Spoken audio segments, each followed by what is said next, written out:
It is. Shut the fuck up. Hello and welcome back to another episode of Pod-Crust, the pointless hour or so of your life wasted listening to me wasting an hour or so of my life. And today, also wasting their lives with me are two people. Whoa! We have Gage. Say hi. Okay, alright. And Joey. Say hi. Howdy. What? Fucking. Alright, You so really gonna do this? doing something different today. I'm gonna have two co-hosts and pray to God we don't just spend an hour and a half talking over each other and giving you a headache. So It'll be funny because we're gonna do it anyway. be patient. Uh, we'll see what we can do. All right. Well, to start, why don't we get a fluffy topic going? Hey, how was y'all's week? Pretty okay. Not gonna lie to you. I actually got a lot of stuff done. Oh, good. Like what? So last Wednesday, actually, the internet in my dorm went out, and I had to get it fixed same day, so I missed like all my classes, and it also just so happened that I had a 6-page essay due that night at fucking midnight. Wow. So I managed to smash that one out too. It was hilarious. Nice. Now I need to convince my English professor that I was genuinely in my room all day fixing my internet, and me being a college student, I doubt he's going to believe any of that. Well, do you have like a? I don't know. Can you quote like the people who came out and fixed it and say like, hey, can you tell them? It's like, I was there cannot. anyone who can like Scott did it witness? himself. Oh, you fixed it. No, no, there wasn't anyone I can quote on it. Basically, an electrician guy came in at like 2:30 on Wednesday and was like, "Yeah, I'm here to fix your internet." Okay, come on in. And he just went over, ripped the thing out of the wall, the fucking like adapter out of the wall that we have, and fucking is like, "That's an exposed wire. You're lucky there wasn't a fucking electrical fire. Goddamn retard. I bet you installed it, didn't you?" He fucking looked me dead in the eyes like I did it. It's like, "No, the dorm people installed it. It was not me." And so then he's like, "All right, but yeah, seriously though, that could have been a really bad fire. You're lucky it didn't like spark or do anything." So he And ripped this thing out of the wall and then said, "Oh yeah, that's real dangerous right there. You can't just go doing that, you dumbass. yeah, pretty much. I'm And gonna so set he your house replaced on fire." he And be like, "Man, replaced the you're fucking such a fire hazard. You know, it's like a breathing hazard. What he is wrong fucking with you?" he replaced the wire and said, "All right, you be good now, kiddo." Fucking Gave you a he kiss just on the forehead and left. I wish it was that storybook. No, just have a good day. Don't let it. If anything like that happens again, you tell your fucking whatever internet provider, right? You call them and say what the fuck happened If it catches fire, don't fast call as me. possible. Yes, exactly. And so yeah, now I have to bullshit to my quote unquote bullshit, right? I'm pretty sure my professor will believe me, but in the off chance he doesn't and he hits me with that, "I bet you were just out partying, huh, retard?" I'll be like, "I don't Just know be what the like, fuck I'm "Look, man, do I doing or look like I thought." fucking party?" Hey I don't know, Scott. man. I spent my night inside playing D&D with my friends. Where were you Saturday night, huh? I was actually What's tonight's big topic? I was sitting. Oh wow, okay, you're really Movies, gonna but we're fucking not getting started on that yet. Oh, I just wow. wanted to know. Just love to Movies. fucking derail the conversation. Now that you know, you can wait for us to reach it because we're currently talking about Joey's time in college. It's gay and he doesn't enjoy it. That's So, what it boils down to. how did I spend my Saturday nights? Sitting in the fucking complete darkness, laughing about fucking going on a date with an orc. what the fuck? That's so sad when I say it out loud. What the Yeah. fuck? God damn it. What the hell? Hey Scott, can you check Discord for me? No, I refuse. Don't talk to me. Go Don't look at. interrupt. Well, that's the thing about D&D. It sounds sad when you say it out loud to someone else, but only when you're there in person do you truly appreciate how sad it actually is. That shit gets intense and it's always hilarious. I've Oh yet yeah. to have a bad experience with it. Go on. Uh, hey Bucket. Yo. I'd like to note. Carlos is not very enthusiastic about you joining because he doesn't like you. Yeah, I know. You know why? Why? Because you don't think out your moves ahead of time. You're willing to do Yes, I friendly do. fire. You're willing to do friendly fire. Oh, like he's never tried that before. Get fucked. Okay, Um, I'll tell you two things. One, I don't like him either. Sup, Bryce?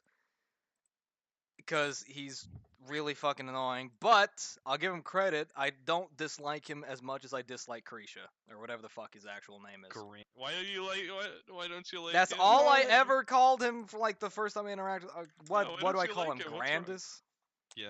All right. Why don't Well, you like him? What do you do? I don't like him because he like righteously indignantly demands to get his way all the time. It's a fresh game. It's a new. That's part of his character. Come on. No, he did that in both the Weird West one and the Currents. Like, for His instance, characters what can't really? be similar. No. Here's the thing. It wasn't the characters. It's him doing it, and this Oh. really came to a point, near the end of the Weird West one when Jeremiah tried to burn the necromancy book, and then he was like, "No, I want to steal it," and then he rolled to steal it and failed.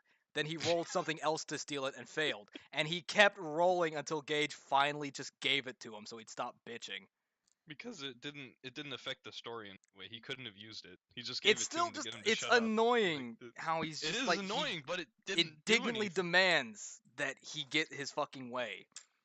I think it's That's it, fine. That, Bucket. I think And he's Gage just just dealt he's dealt just with it properly. he's just That's my like an ass because he's always trying to fucking he just like doesn't really play a character. He's just himself, and himself is an ass. himself as a character though. What do you? He's a fucking. What's his alignment in our hunt? Does it even matter? Because it's not like he It plays it. does. It does. I'm a lawful good. I have to fucking play everything. I'm gonna look this up. I It's- want to know what his character's alignment is. You can't look it up. Only Gage can. All right. None of us I have can't access see to his. his character sheet. Yeah, I can't see that. Gage, tell us what is Lavina's alignment? Let me check. Also, I'm If gonna it's kick your anything ass. other than chaotic neutral, it's wrong. Chaotic. I could understand chaotic good. No, it's not chaotic good. Are you sure? Because he'd keeps be talking holding about- on to it. It could be a form of good. He keeps because he'd be talking holding about on- how he wants to kill and or beat people up, and he always acts in a selfish, sociopathic manner. You don't think that's chaotic good? No, it's not chaotic good. You know That's do chaotic you good. know what the difference between good, neutral, and evil is? I mean, chaotic good can be a religious fanatic.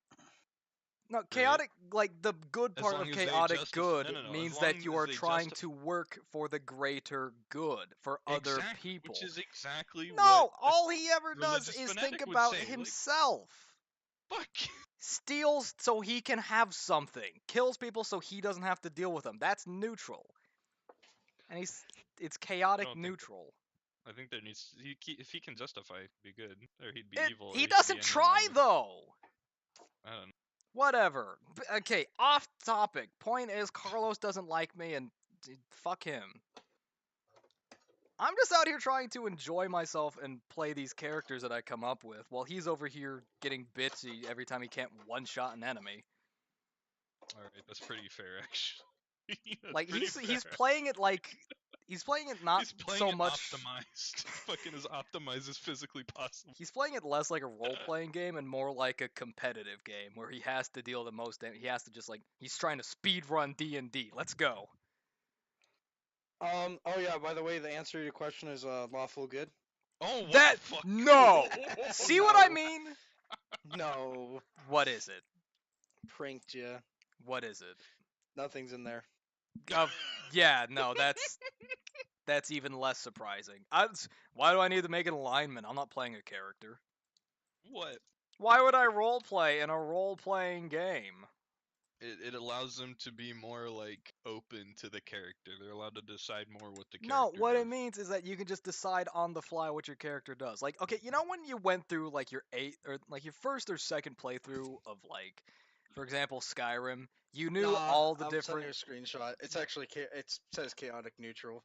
Yeah, that's what I thought. All right. That's what he actually plays. So fair enough. But it doesn't feel like he's playing a character. It more just feels like he's just being an ass, which is I mean, being himself. So fair enough. But you know. I mean, go. in the game, well, in the hunt game at least, he is our team leader, so he's supposed to have the first and last say on everything. We've kind of like thrown that out the Yeah, but window. what about Weird West when Jeremiah was technically the leader since he had the map? Weird West was a little bit different because there was no established pecking order except that my characters were always at the bottom of the pecking order because they always had fucking zero intelligence. I was Because you always like, chose to put them fuck there. I because if I didn't put them there, I'd cuck myself. What the hell is that? Someone's looking at iFunny. So basically, if I didn't put the 2 intelligence into intelligence, I would end up with 8 strength, right? Mhm. Maybe fucking 9 in fucking constitution, right? I had it completely set up. I had a 2 in fucking wisdom, or 2 in intelligence, 8 in wisdom. Was it 14 in charisma? Something like that. I had to set it up that way because otherwise I'd be a useless character. I'd actually like Yeah. brain dead fucking bodybuilder or like fucking Wait, barely wait, alive. wait, wait, wait. Like fucking Roll 44 using 3 of those dice. How the fuck do you get a 2? what? To roll for stats, you roll 44 and then toss one. You're using a 3d4 essentially. How do you get a 2? Racial modifier. You know how Huey was They're Apache. yeah. Well, both of Yes. them to So be fair. Both of them to be Indians fair. The lose Indian one no, intelligence. the one that I chose lost intelligence, gained No, wisdom. he didn't. No, he He didn't. did. Yeah, he did. No, he Didn't he? didn't. No, he did No, not. the Southwest Indians. Yes, they No, did. he did not. No, they did not. They Okay, gained okay, con okay, strength. okay. Then how did he get to 2 intelligence? Tell us, Gage. No, I didn't have 2 intelligence. That's an That's what- exaggeration. I had below 10 is the point. Okay. There is a big difference between 2 and 9. Yeah, 1 is dead, so 1 is like a 0 fucking is dead. brain dead okay. mollusk. Alright? 2 is like 2 and 3 is like a feral fucking animal. 4 to 6 is like that's like a low functioning autistic child. 7 to 8 is like a high functioning autistic kid. 9 is you. Below average. You think that Having a those 9 characters doesn't mean weren't you're fucking retarded. they were That's because you played them retarded, but they weren't actually like hilarious. They were retarded. dude. They had the point is they had low intelligence, and I think that's what made them hilarious. That and I don't understand how this fucking average bullshit works because a fucking easy save is a 12, which is already above a fucking average, right? You have to be above average to Yeah. succeed on an easy thing. Like Like, that's okay. not that doesn't make sense. Like a 10 dexterity. Like the average is 10. Like your average human being has like 10 dexterity. That So doesn't make sense. when you roll on when you roll to like say dodge like say a falling tree that's about to hit you, most people wouldn't be able to react and move fast enough to dodge out of the way of that. Most people would just get Yes, hit. they would. What the hell? Unless they were facing away from the tree. Yes, they would. What do It you mean? depends how big the tree is and how fast it's falling and all that, but in essence, like you have to be slightly above average to get out of something easy, and then the harder it is, the more above average you have to be. The hard checks make sense, but like the easy check doesn't make sense because 12 to 15 is too small of a gap. And then 15 to 18 for hard check, like that also. Well, I guess that makes more sense than a 12 to. Yeah, because like a 20 strength is like Atlas, Yes, I and understand 20 that, but, like, intelligence is like Albert 12 Einstein had like I'm an just 18 saying, intelligence. 12 to 15 is a big jump because the same difference between 15 and 18, which is a medium and a hard. I think the easy one should be a little less. It should be Hold on, like I can 10. pull up a chart like specifically saying D&D character stat. Okay, hold on. D&D Difficulty. No. ability Okay. score. Here we are. I think easy should be Here 10. we are. Medium This should be is the fucking one 14. that I found. Hard should be. The D&D Here- ability score ranges described. So what are we talking about? Dexterity? All right. So Yeah. 10 to 11 dexterity, capable of usually catching a small tossed object. 12 to 13, able to often hit large targets. 14 to 15, able to often hit small targets, can catch or dodge a medium speed surprise projectile. 16 to 17, light on feet, able to often hit small moving targets. 18 and 19 is graceful, able to flow from one action into another easily, capable of dodging a small number of thrown objects. And 20 moves like water, reacting to all situations with almost no effort, capable of dodging a large number of thrown objects. Okay. So Yes. it ramps up. Like, for instance, 1 dexterity, barely mobile, probably significantly paralyzed. So, like 6 to 7, significant klutz or very slow to react. And 8 to 9, somewhat slow, occasionally trips over own feet. So 8 to 9 then goes 10 to 11, capable of usually catching a small tossed object. So dexterous enough to not trip over your own feet, but, you know.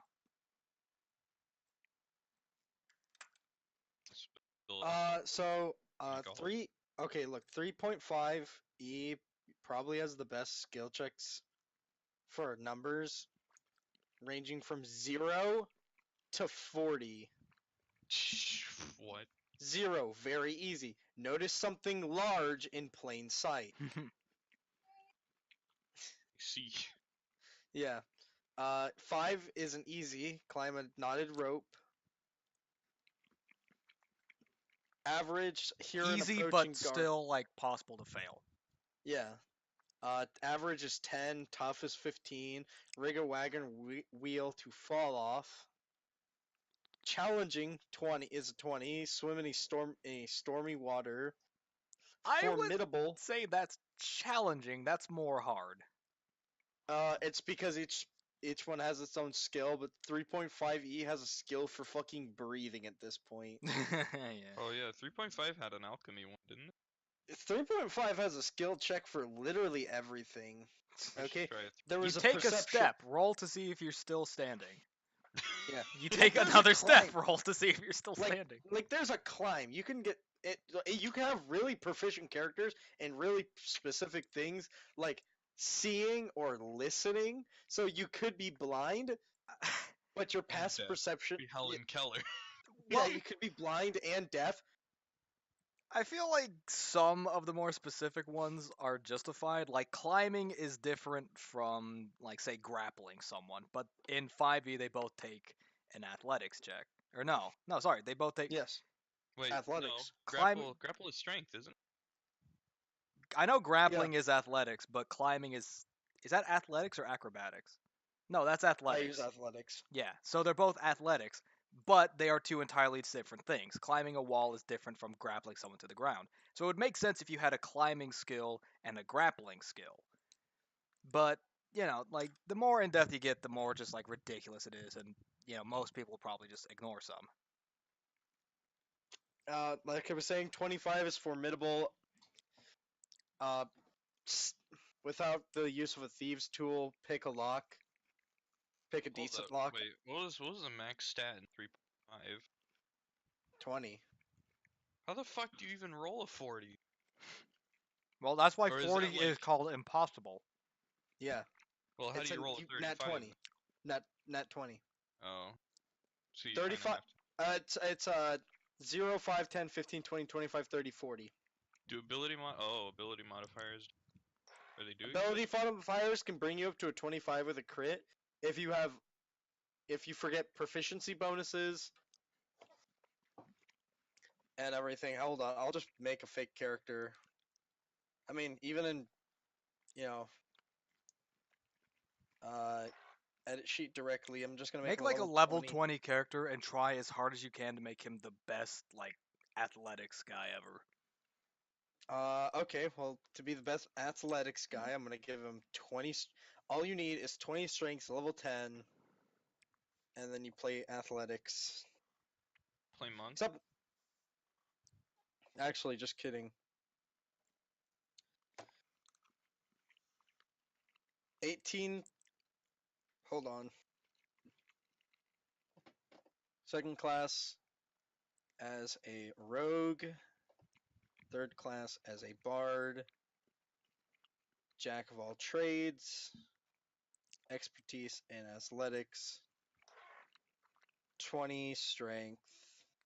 I, as a jack of all trades, 20 strength, fighter, rogue, bard, which is a very possible thing.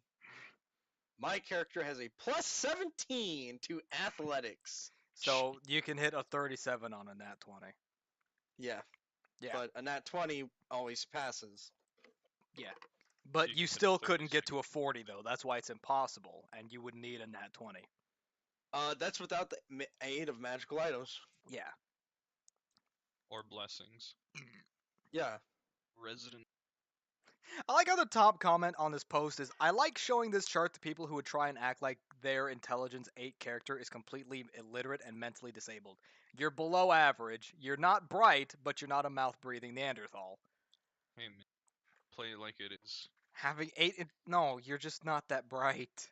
It's hilarious though. Are you kidding me? Fucking. Why not actually make a character with like 5 intelligence then? If you want to Because I play a never roll smacktard. 5 intelligence. I'm gonna be honest. If Scott wants to play a character with 5 intelligence and be an actual fucking mongoloid, if I ever make a new game from you're- scratch, I will let you, if you want to be a fucking brain dead retard, get I'll a have- 3 in intelligence. I have to be a barbarian. Also, okay, so with the best magic item I can get, it's gonna bring my. Hold on, let me double check this. Well, while you're double checking, I'm just gonna mention what might be kind of interesting would be like an ability score, like when you're first making your character. Say like you can take 1 point from this ability and add it to this one, but you're only like allowed one. So say you roll a 5 intelligence and an 18 strength. You can go to 4 intelligence to get to 19 strength, That would be. just to make your barbarian even more powerful. But like even my new barbarian character Hargun, he has like 8 intelligence, I think. Actually, no, he's like. Let me check. I can like have it open here. Argon Esquire. By the way, Gage, I invite you to look at my character sheet. I actually, after last night, I put in a lot of effort in writing stuff about Hargun, and there's some stuff in there I want you to double check and give me a thumbs up, You gonna thumbs down show on. that to the stream, or are you gonna The give stream only shows them the Pod-Crust picture. No, you should show them the fucking character sheet in the game we're talking about. Come on. Maybe. But Hargon has 7 intelligence as a barbarian, so he's not that dumb.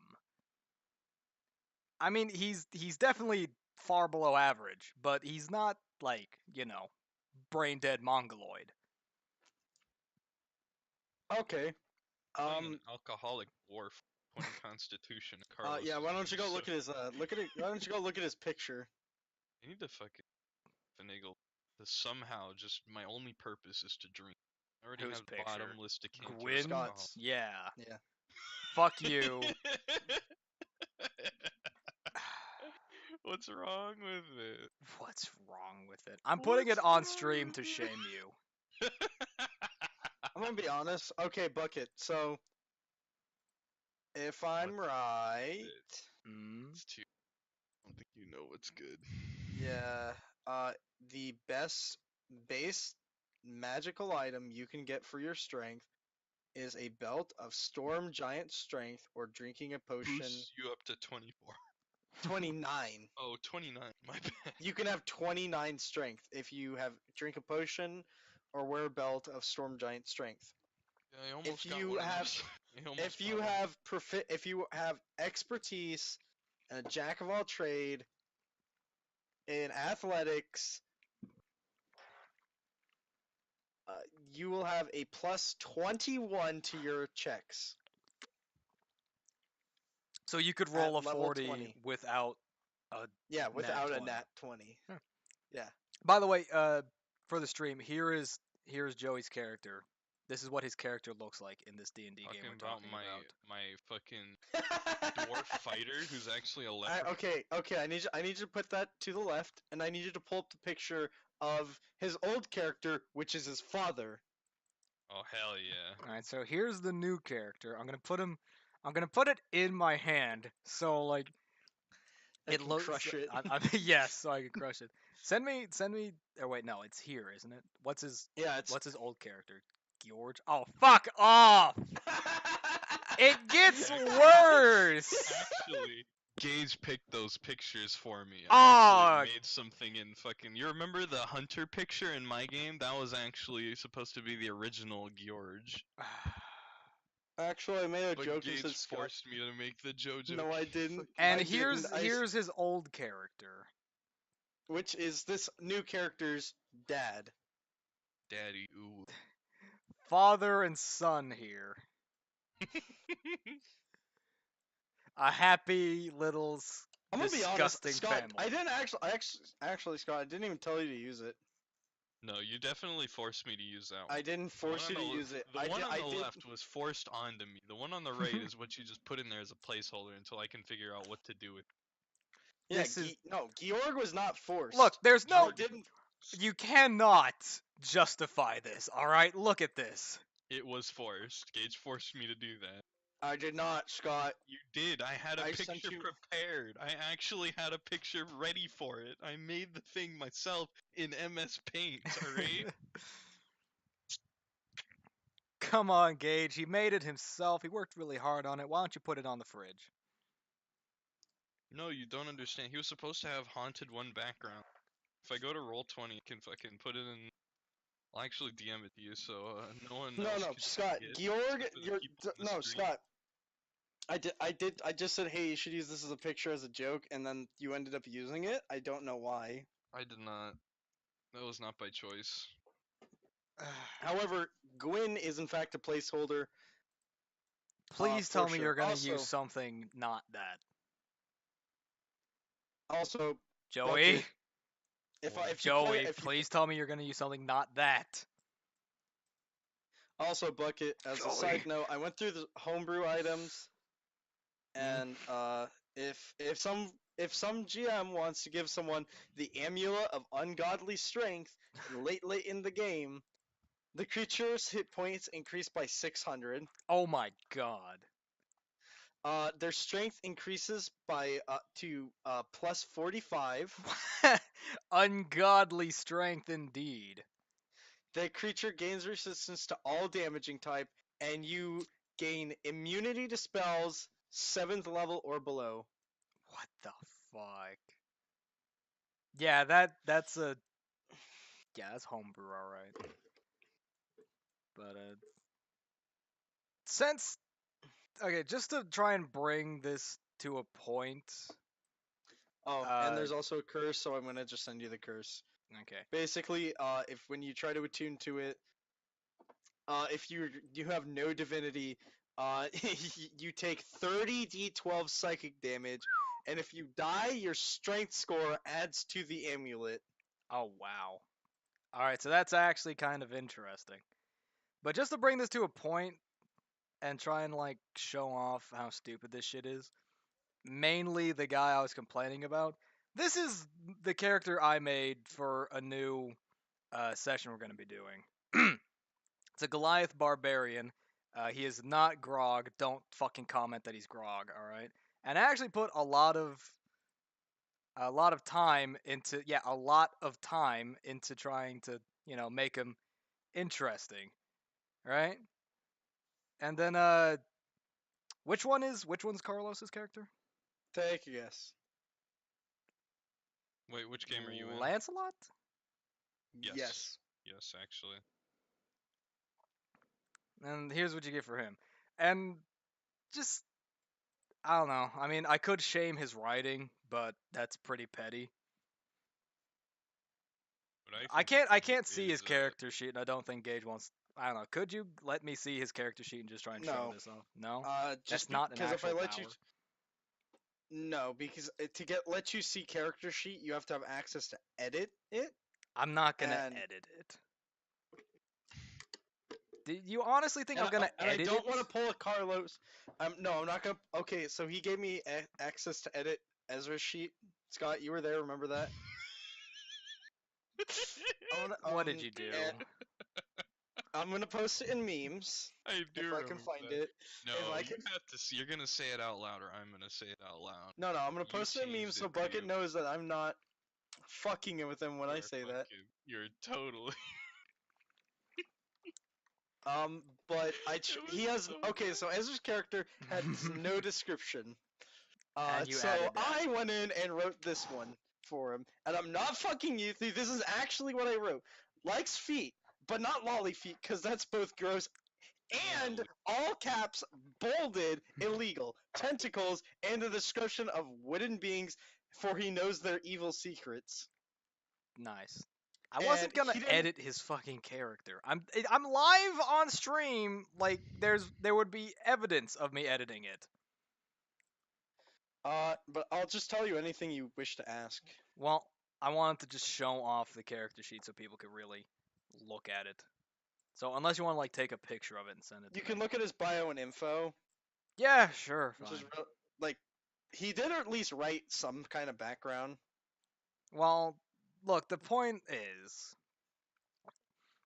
between the two people, the two fellow D&D players I've complained about so far, between Carlos and Grandis, I would rather play with Carlos because he actually does Why do you hate my boyfriend? because he I'm actually actually the does opposite. I'd rather try. play with And Grandis. I think Grandis is more fun to play with, in all honesty. personally, I prefer Carlos because he actually does try and play a character most of the But he time. tries. No, he doesn't. He doesn't play in character. He is all about optimization and efficiency. He's played the same. Well, I mean, if he makes he's his got the same character problem that some, you. if he makes his character some anime overpowered, shrugs That's off shit. that's what he does every time. If he at least, though. Like, if he at it's least plays the really character that way, I mean, it's annoying that he's retardedly overpowered, but you can't really complain that he isn't playing the character. Grant is just fucking like he reminds me of when you go through your second or third playthrough of Skyrim or Fallout, and you just, like for instance in Fallout New Vegas, you side with Good Springs because you want to get like the trader and you get the good deals and all the money. Then you go to the prison and you help them like fucking take over Prim and because you just why not? And then like you just have no real consistency. There's no character. It's just a player going fuck it, why not? And usually going with the route that gives them the most money or items or whatever. Yeah, but it's usually really funny. Yeah, well, I mean, it's annoying to me because I actually care about But the it's role playing part of the in role his playing character. game. He is role playing. He It's in his doesn't character. make characters. He's just played the same character in It's both games that you've played with him. Like, no, there's no character. It is a hollow fucking. His character is the green guy in my Pod-Crust picture. That's his character. To be fair, In the two games I've Uh, played with him so far, both characters are that, except they've had tits, and they acted the exact same. Just however the fuck he's feeling like acting that day. There's no consistency to the characters. to be fair, when it comes to Carlos's characters, his first character in the they're first game I always ran bloodthirsty bounty hunters. was They're just a bloodthirsty bloodthirsty fucking murder hobo. Yes. Okay, like if you cross paths with him, you would die. It You're actually an got NPC and you cross paths with him. You're fucking dead. like he actually said, "Can I get?" He actually would ask me in the first game, my second game, and then parts of Hunia.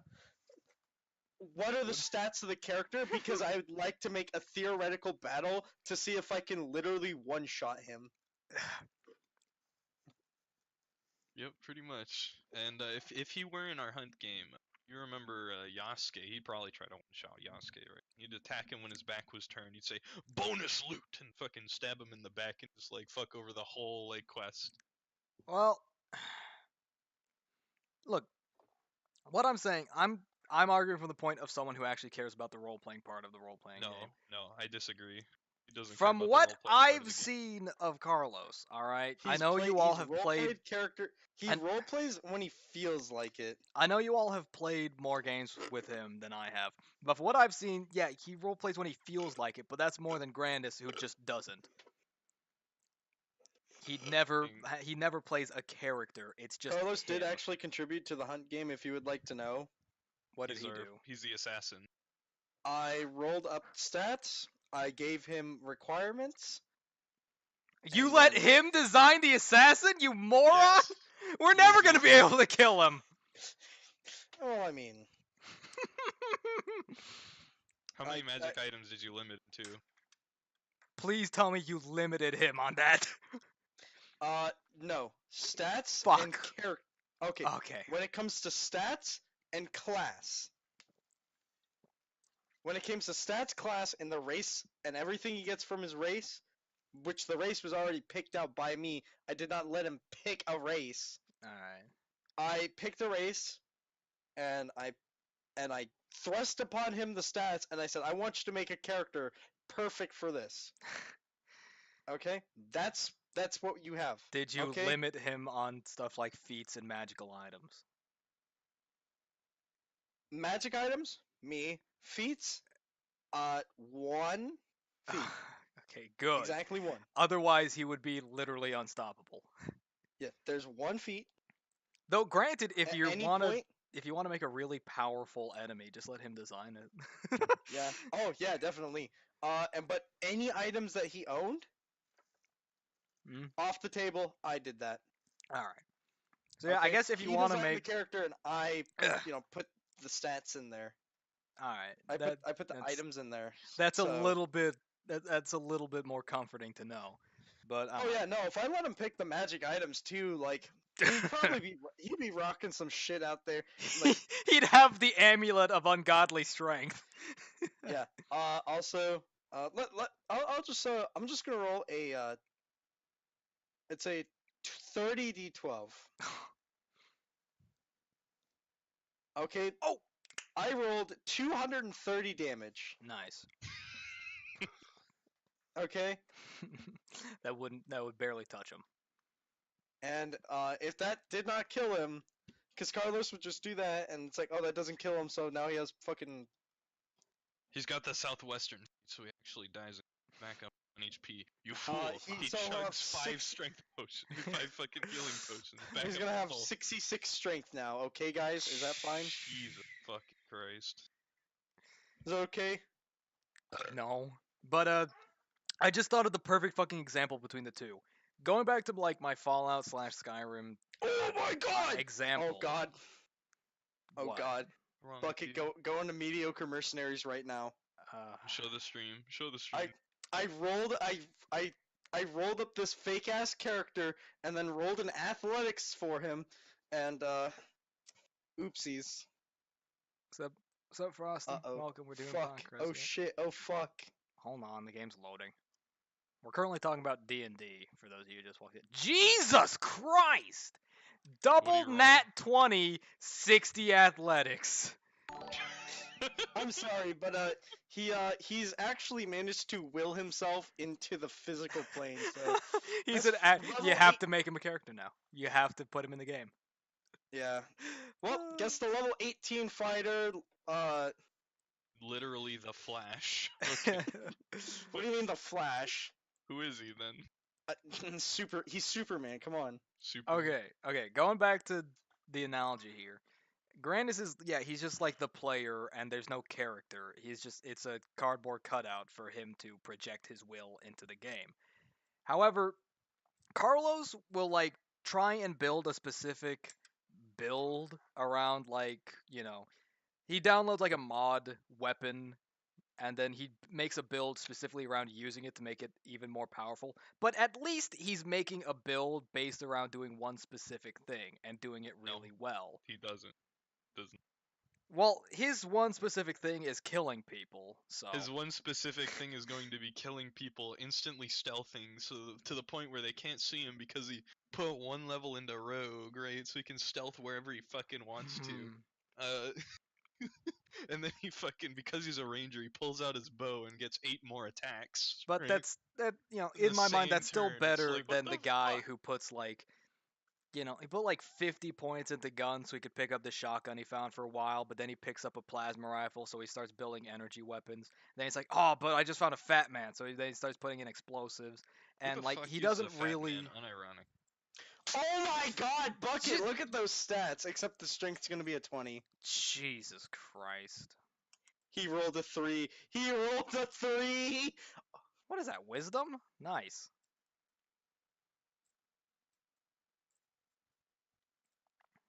That No, fucking but nice. like, I'll agree with you. It didn't make a whole lot of sense in the last game. But to be fair, there was also no established leader. You did assert your dominance over Ezra What? and over me. I wasn't. Technically over me, Here's but the just thing. because I failed an intimidation like wisdom save. No. I'm not saying that like he had to listen to Jeremiah because he was a leader and he shouldn't be acting out. No, I'm not saying that at all. But I'm saying that I'm trying to point out that your point of, him being the leader, therefore he acts like this, is flawed because he acts like that both scenarios where there is no leader and he is the leader, and both times he's acting the exact same, just doing whatever the hell he wants. That's because your character Rigbar does the exact same thing, but it's in character. Yeah, I actually play a character. I'm Yes, not just but over now here, we just have an doing whatever. established pecking order. We have an established Lavina is leader, right? So he's playing the same character because he's allowed to be the independent person. And before we didn't have a leader, so he was allowed to be the independent person. Like there was no pecking order in the last one, so we Okay, could have done all whatever we right. wanted. So you So all like, have played more games with him than I have. So tell me, has there ever been a time where he's actually played a character? it depends on your definition of character. It has Like to it follow the actually storyline. something beyond just doing whatever he likes and being independent and thinking for himself, totally cool. I'd go my own way style, like cardboard If cutout. if the story allows him to follow someone, he will follow someone. But if it doesn't like strictly require him to, he's going to do his own thing, just like you are on Rigbar. That's not what I mean at all. But Okay, that's what he does. What do you mean? That's not what... for example, uh, say you have a paladin, right? Like your lawful good, like dwarf paladin. Yes, Dwarf And Paladin will not hold follow on, anyone that lies to him or does fucking things that go against hold on, his mantra. I'm trying to set up an example for the viewers mostly, but also for you. And say some demon offers him a deal, like a pact for more power. The paladin, no matter what the character like the player thinks of taking that power, if they're playing the character, they would turn it down because that's what the Yes, character would do. Grandis, however, would then have his lawful good paladin take that deal because he wants the shiny item being dangled in front of him, but that completely didn't. going That's not against what the happened. character. Though. That's not what happened, though.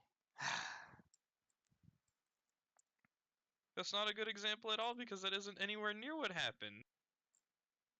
I'm trying to think of a specific example, but all that comes to mind when I think of stuff Grandis has been doing is He just was a hat collector, and you decided to argue with him over a hat. Like I can't. okay, What a was hat another thing collect, you and guys he tried to tried to argue fucking over? fight me for it. Yes, he did because he was obsessed with hats. That was his shtick. Okay, that is the only character that fucking Krisha had in that entire thing. Yes. All So, right. to be fair, he did do that. But besides that, there was no character. I don't know. Maybe I should be blaming him for the fact that he doesn't write characters and he just doesn't care, or maybe the fact that he writes a character that doesn't bother. I can't see his character sheet in his background and know if he actually put anything in there. But the Yes, he did. point In fact, he did. let me tell you this, Bucket, and I'll tell you this big. When I asked everybody to write backgrounds for their characters, Oh, I didn't write a background. Fuck. yeah, Scott doesn't have jack shit. Like I Boris has something in there because I put something in there. And I tend to make it up as I go along, but it's always cohesive. I always make it like fit in the plot line. yeah, and Mobile girl. Rigbar and Lavina both have really detailed backgrounds. So I don't say know. what you want, he at least wrote a full character out. Like Yeah. I got quite a bit of stuff. But without knowing the character, which, by the way, I can't know the character unless he plays it, and he doesn't play it unless his character is literally just Krisha, but without the hat collecting and a Goliath. Just Well, I now don't it's know. a Goliath babysitter. It's Right. frustrating to say the least. He's trying to fucking like babysit us However- because we're just novice adventurers. However, I will Just- say that Will is kind of in the same boat. However, I think Will's matches his character. I yeah. think Will's definitely matches his character. he's though. playing, That's- just some dwarf fucking, what is he, a fighter or barbarian? I He's forget. a Fighter. fighter. He's a Right. cursed dwarf fighter now. Yeah. And so he's just, he's a dwarf. He does dwarf things. And I can't really fault him for it, but at the same time, he's playing it for a game, but he actually does have character, and that character is being built around how he acts. Like, for instance, instead of helping us fight those two minotaurs at the end of the last session, he instead watched two other minotaurs fight each other just because he thought it was interesting. That gives Boris character. No, that has more to do with the roles than the actual like gameplay. He didn't want to be there. Like he was fucking like he was zoned out until his like between turns. Okay, I kind of He was waiting for phased himself to out. roll well Okay, enough. hold on. I kind of phased out between my turns near the end. I'm not gonna lie. So he wasn't just sitting there watching two Minotaurs fight because he got a kick out of it. Why was he standing there? Because I had everyone roll a perception, and he rolled a He nat critically one. failed. Oh. Yeah. He critically failed. But He instead of wasn't there like because he wanted seeing to. Like that, he actually had to fucking stay there. but instead of seeing that his teammates were no longer around and following them, he just decided to watch that. No, he didn't. He didn't pass. He never passed. He failed yeah, every it check. took forever for it. Like the pass was a 10. But Okay, at no point he noticed that he was alone. No, no. he never Serious? passed Okay. a check. He was stuck there the whole time. All Like, right. yes, he Well, helped his character, but like that's not him, the player. fair that's enough. the Fair that's the enough. story. Fair enough. I mean, story wise, I did at least say that Boris is big man. He's Yeah. he just Big little man. display of manhood. And these two orcs, these two men are beating each other over the fucking head as a display of manhood. Yeah. Boris starts commentating. Oh yeah, hey Bucket, look in Yeah, I mediocre just mercenary. saw. Jesus That's Christ. max damage. Oh, fuck. Why'd He you give him a fucking- +3 short sword? Because he bought it. Ah, fucking Jesus. Okay. Well, It's Shouldn't okay. have let him kill the king of Tricka, huh? alright, getting back to but the fight between Grandis and Carlos. You've changed my mind. I dislike them both equally. How's that? That's fair.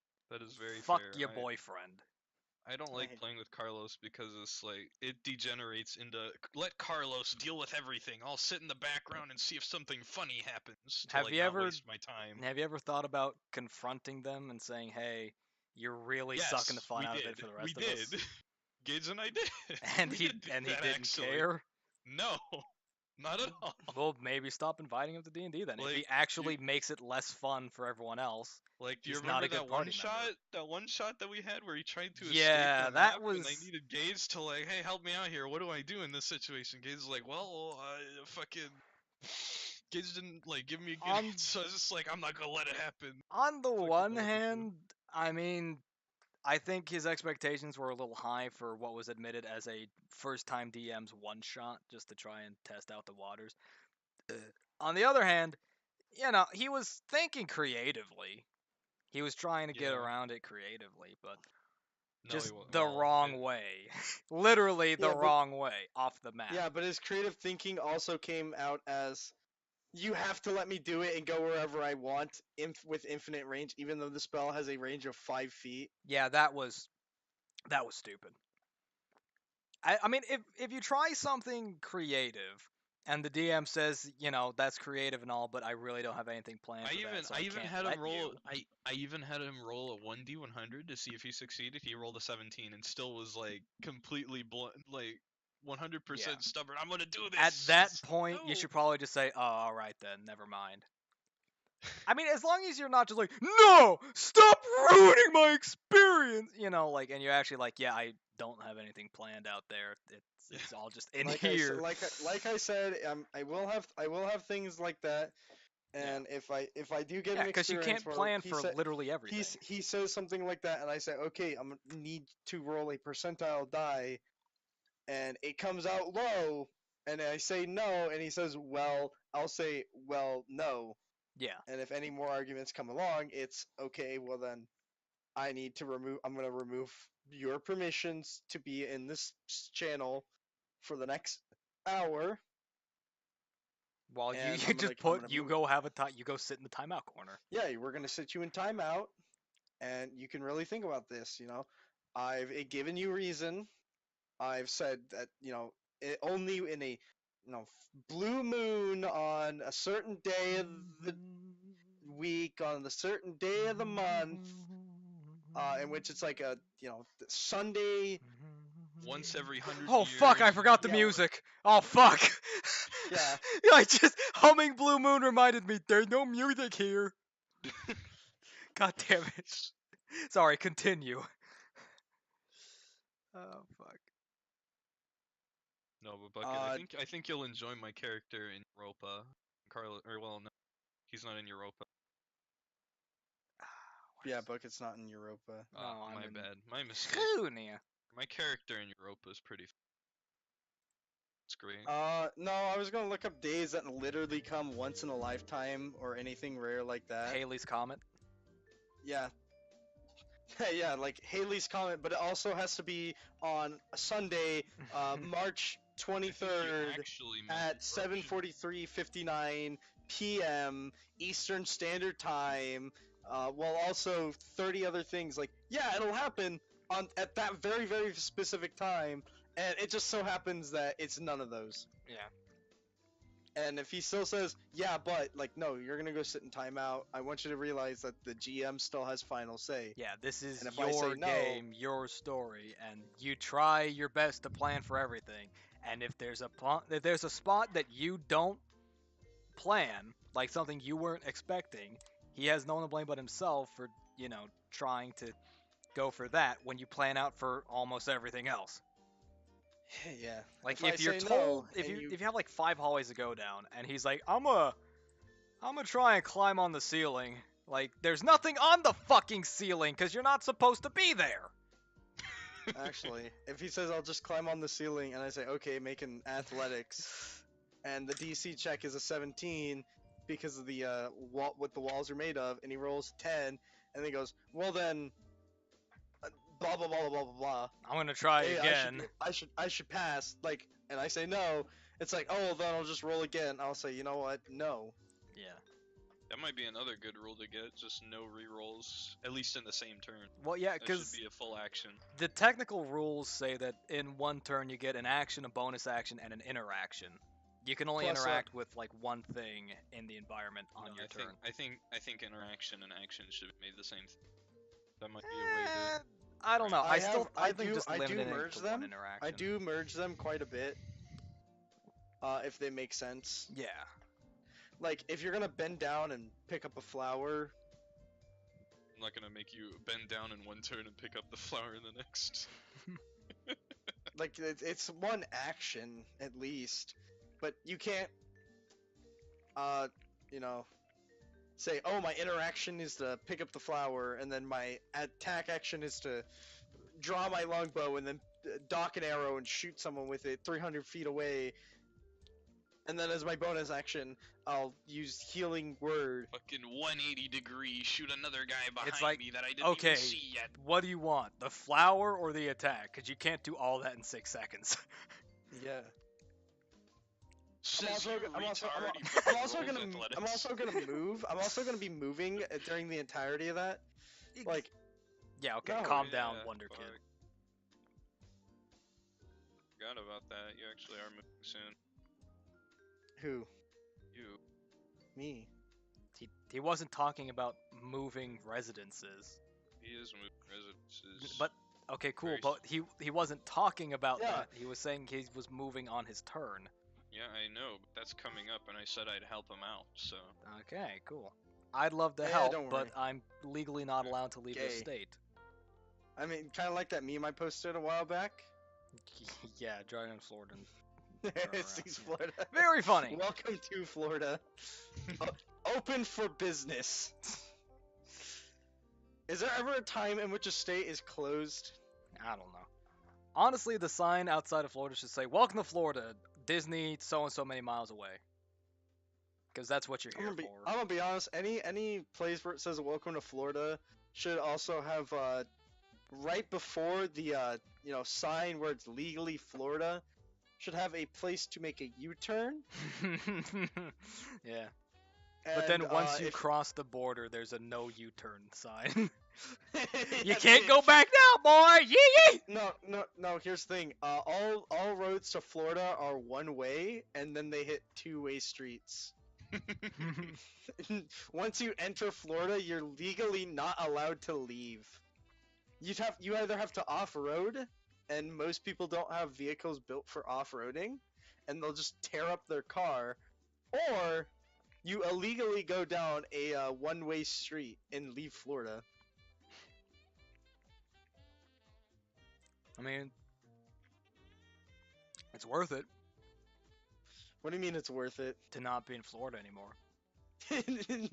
Yeah, I'd break. Yeah, you're only breaking a law in Florida. Like, what are they gonna do? Send me a fucking ticket? Well, I mean, the federal government is keeping me here, and I'd rather not cross them, but that's neither hither nor thither.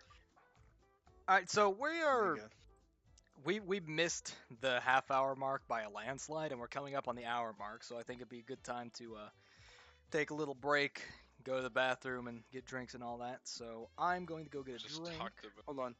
I'm gonna go. I'm actually hungry. I ate when I got home, I'm gonna turn up the music while I'm gone. So I'll be right back. and I got off at like 4. So I'm gonna go make me food. Yeah, Scott, I'm gonna go make me some food. Okay, girl, make yourself some. Talking. And it's gonna take about like 12 minutes. So be funny for the next 12 minutes while I'm gone. No can do. You guys, how dare you? Just fucking. You really gonna leave me like. Fuck. That's fucked up.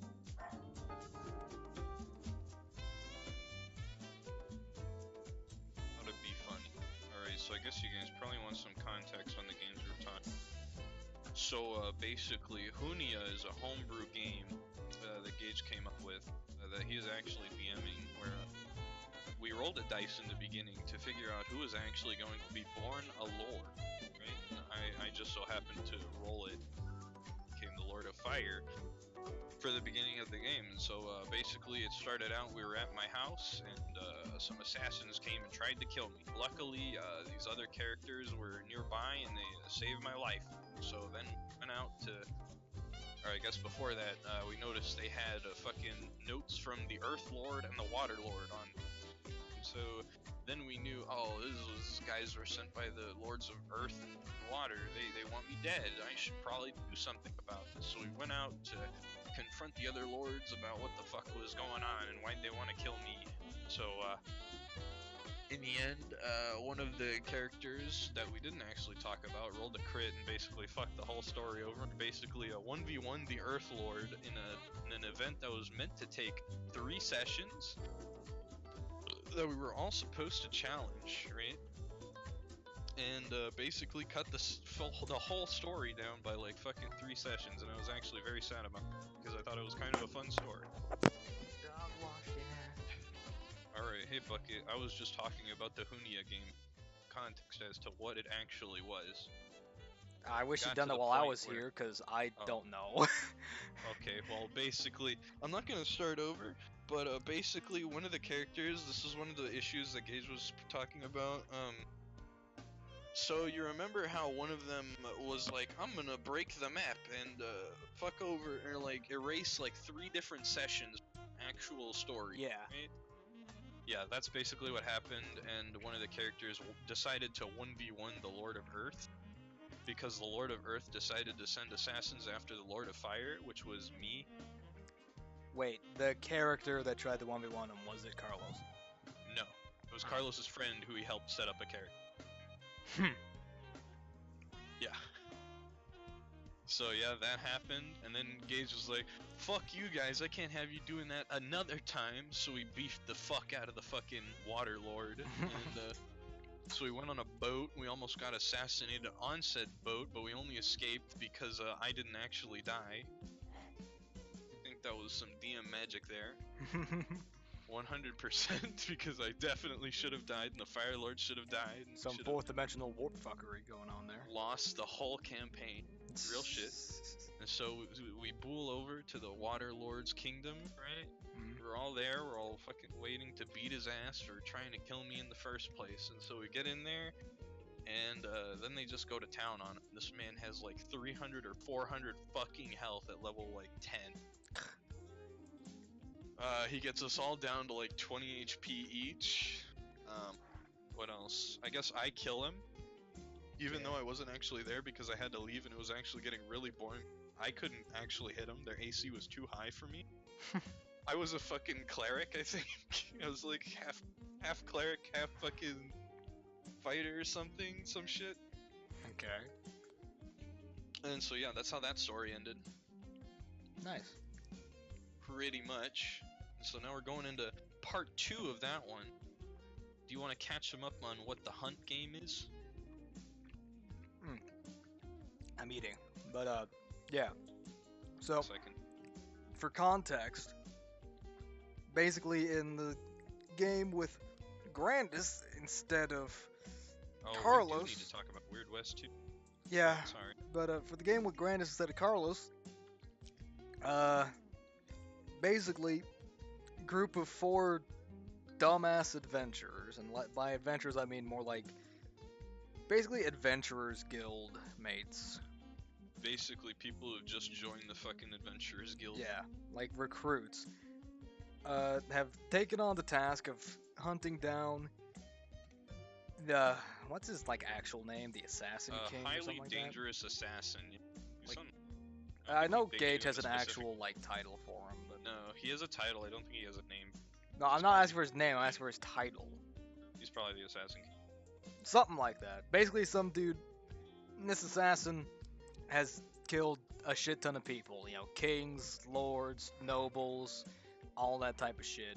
And so the world is essentially terrified because he's never been caught and he's never been seen. And so the Adventurers Guild has been given a shit ton of money to try and fucking kill him. And it's basically a free bounty. Anyone willing to risk their necks to go out and try it can take the Basically contract. One Piece, but the assassin is the pirate king. Yeah. The assassin king is the pirate king, and we gotta kill him. I thought the pirate dude was already dead in One Piece. It's not important. The point is, we're chasing after it, right? Yeah, we're looking for his treasure. And we've had one interaction with him so far, and he kicked all of our asses. He one shot. He knocked you out Yeah, instantaneously. he with, nearly like, an axe to your side. No. He didn't just knock my character out. He nearly one-shot, like, permanently killed him by dealing double his max health. Just narrowly survived instant death. So yeah, pretty fucking scary. And in the game, you know, like I've been saying, this Grandis dude is pretty frustrating with how he's just Needy. He's needy. He's whiny a little bit. I'll give you that. yeah. And the main thing he does that pisses me off is that if he fails a roll to try and get something, he'll try a different roll doing the exact same thing. So like, oh, I'll try and intimidate him into giving me that cup, and then he'll fail. And it's like, okay, well now I'll try and persuade him, and then he'll fail. Oh, now I'll try and steal it, and he'll roll a sleight of hand, and he'll fail. Then he'll try and like athletics to grapple him and get him to drop it, then he'll fail. Then he'll just roll a strength to try and shove him to the ground, and then finally pass and like righteously demand that That's my cup. that he shoved him down and he took the cup. It's not at all important to the story, like these rolls. I will say that though. Like they don't It's affect still the story a really whole lot. annoying It how is he just really can't annoying. take no for an answer. But because it doesn't. I mean, affect I the have story. rolled plenty of shithouse rolls on stuff. In all honesty, my character should have passed, but I don't complain. I don't go, oh, come on, he knew about, he did, come on, I'm just like, fuck, I failed. To And then be you fair, move on. I That's do- what happens. That's what you should To do. be in fair, I D&D. do it as well, unless I rolled a nat 1. When you roll the nat 1, you're done. That's the end of your day. Like, you're fucked. You fucked up. You're done. I mean, No I more. may try and argue for advantage, but that's only when I go in thinking I have advantage, and then Gage says I don't. That's it. Like, if I know I don't have Percent, yeah. advantage, I'm not gonna argue for it. No, I need DM support. Him to say like, "Oh, you got advantage. Don't worry about it." I'm like, get this like big old grin on my face, you know, just. And then you gash, roll a double nat 1, you're like, God damn it. just, my arm. No. That's a funny joke. Fucking for my one-shot game that we were talking about, we had another character, and he was a monk, right? And he goes for the double strike, and he rolls double nat 1s, like once, and then a nat 1 on his second punch. And so, me being a first-time DM, I didn't know what the fuck to do Well, with this, so I just like, no, what happened oh, you was, break your arm. I'm fucking. what happened was he went to punch, and then he rolled double nat 1, and Joey was like, you break your arm. And my character had a bunch of torches and some ropes, so made like a makeshift splint for the monk's arm. and then he later tried to punch again with that arm, and rolled Rolled another another nat 1, and broke the splint. It was a double nat 1. It was a second double nat 1. So And he smashed broke the his- fucking splint, so I had to make another. And then he tried it a third time and got another nat 1. This time just the one nat 1. And broke the splint a second time. So I had to make him 3 fucking splints. He eventually learned his lesson and stopped trying to punch with that arm, but still. That was such a fucking funny goddamn shot. If I ever DM a game and I see someone get like 3 nat 1s in a row, I'm just gonna start crippling them. It's like make a strength. It's like make a strength check. Nat 1. It's like okay, you fuck up real bad. It's like make another Broken strength arm. check. For nat 1. Okay, you break your arm. Another nat 1. It's just like it in trying to push this fucking boulder off the cliff, which has broken your arm, by the way. You're just really dedicated to trying it. You strain your body so bad, you have a coronary and fall and like just die on the spot. You're at -1 health. Roll death saves.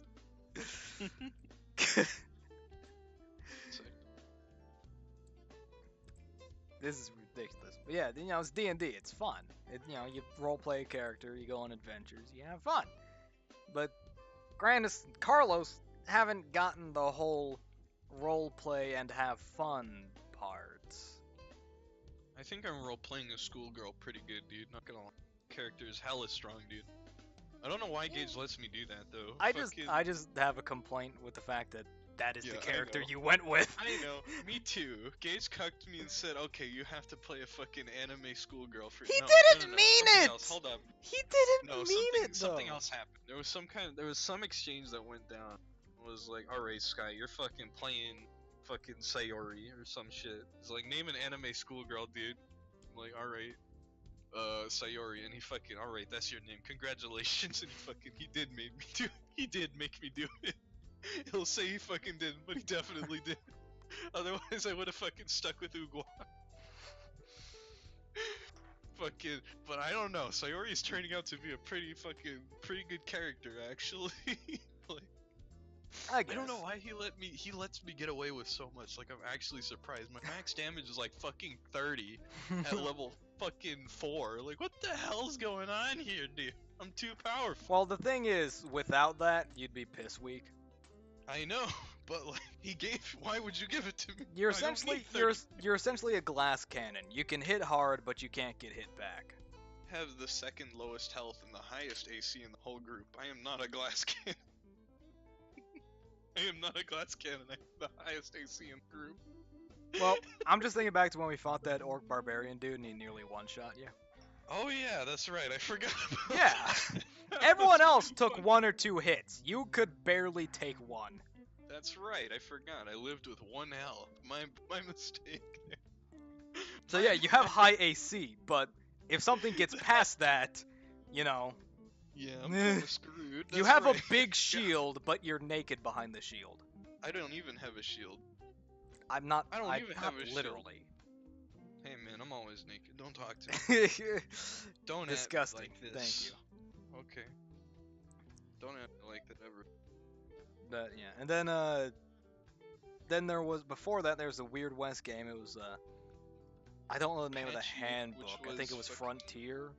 Was the Yeah, name of the handbook? Frontier Yeah, and it was pretty fun. I played I a. didn't know how to fucking play Apache. I didn't know how to roleplay You, Apache. you didn't know how I to play just- either of them. You just kind of like it was like okay. Huey was hilarious. Huey was a fucking reincarnation of Apache. Huey apparently, developed as according it to went lore, on. Canonically, no. Canonically, he was a reincarnation of Apache, is what Gage said. I know what we So should I have was done like, when we fought huh. Apache at the end. We should have had Huey like merge with him and become a living god. Oh well. Dude. I'll take my blowing his ass up. That was great. Those fucking crits. Jesus Christ. It was like every single roll was a crit.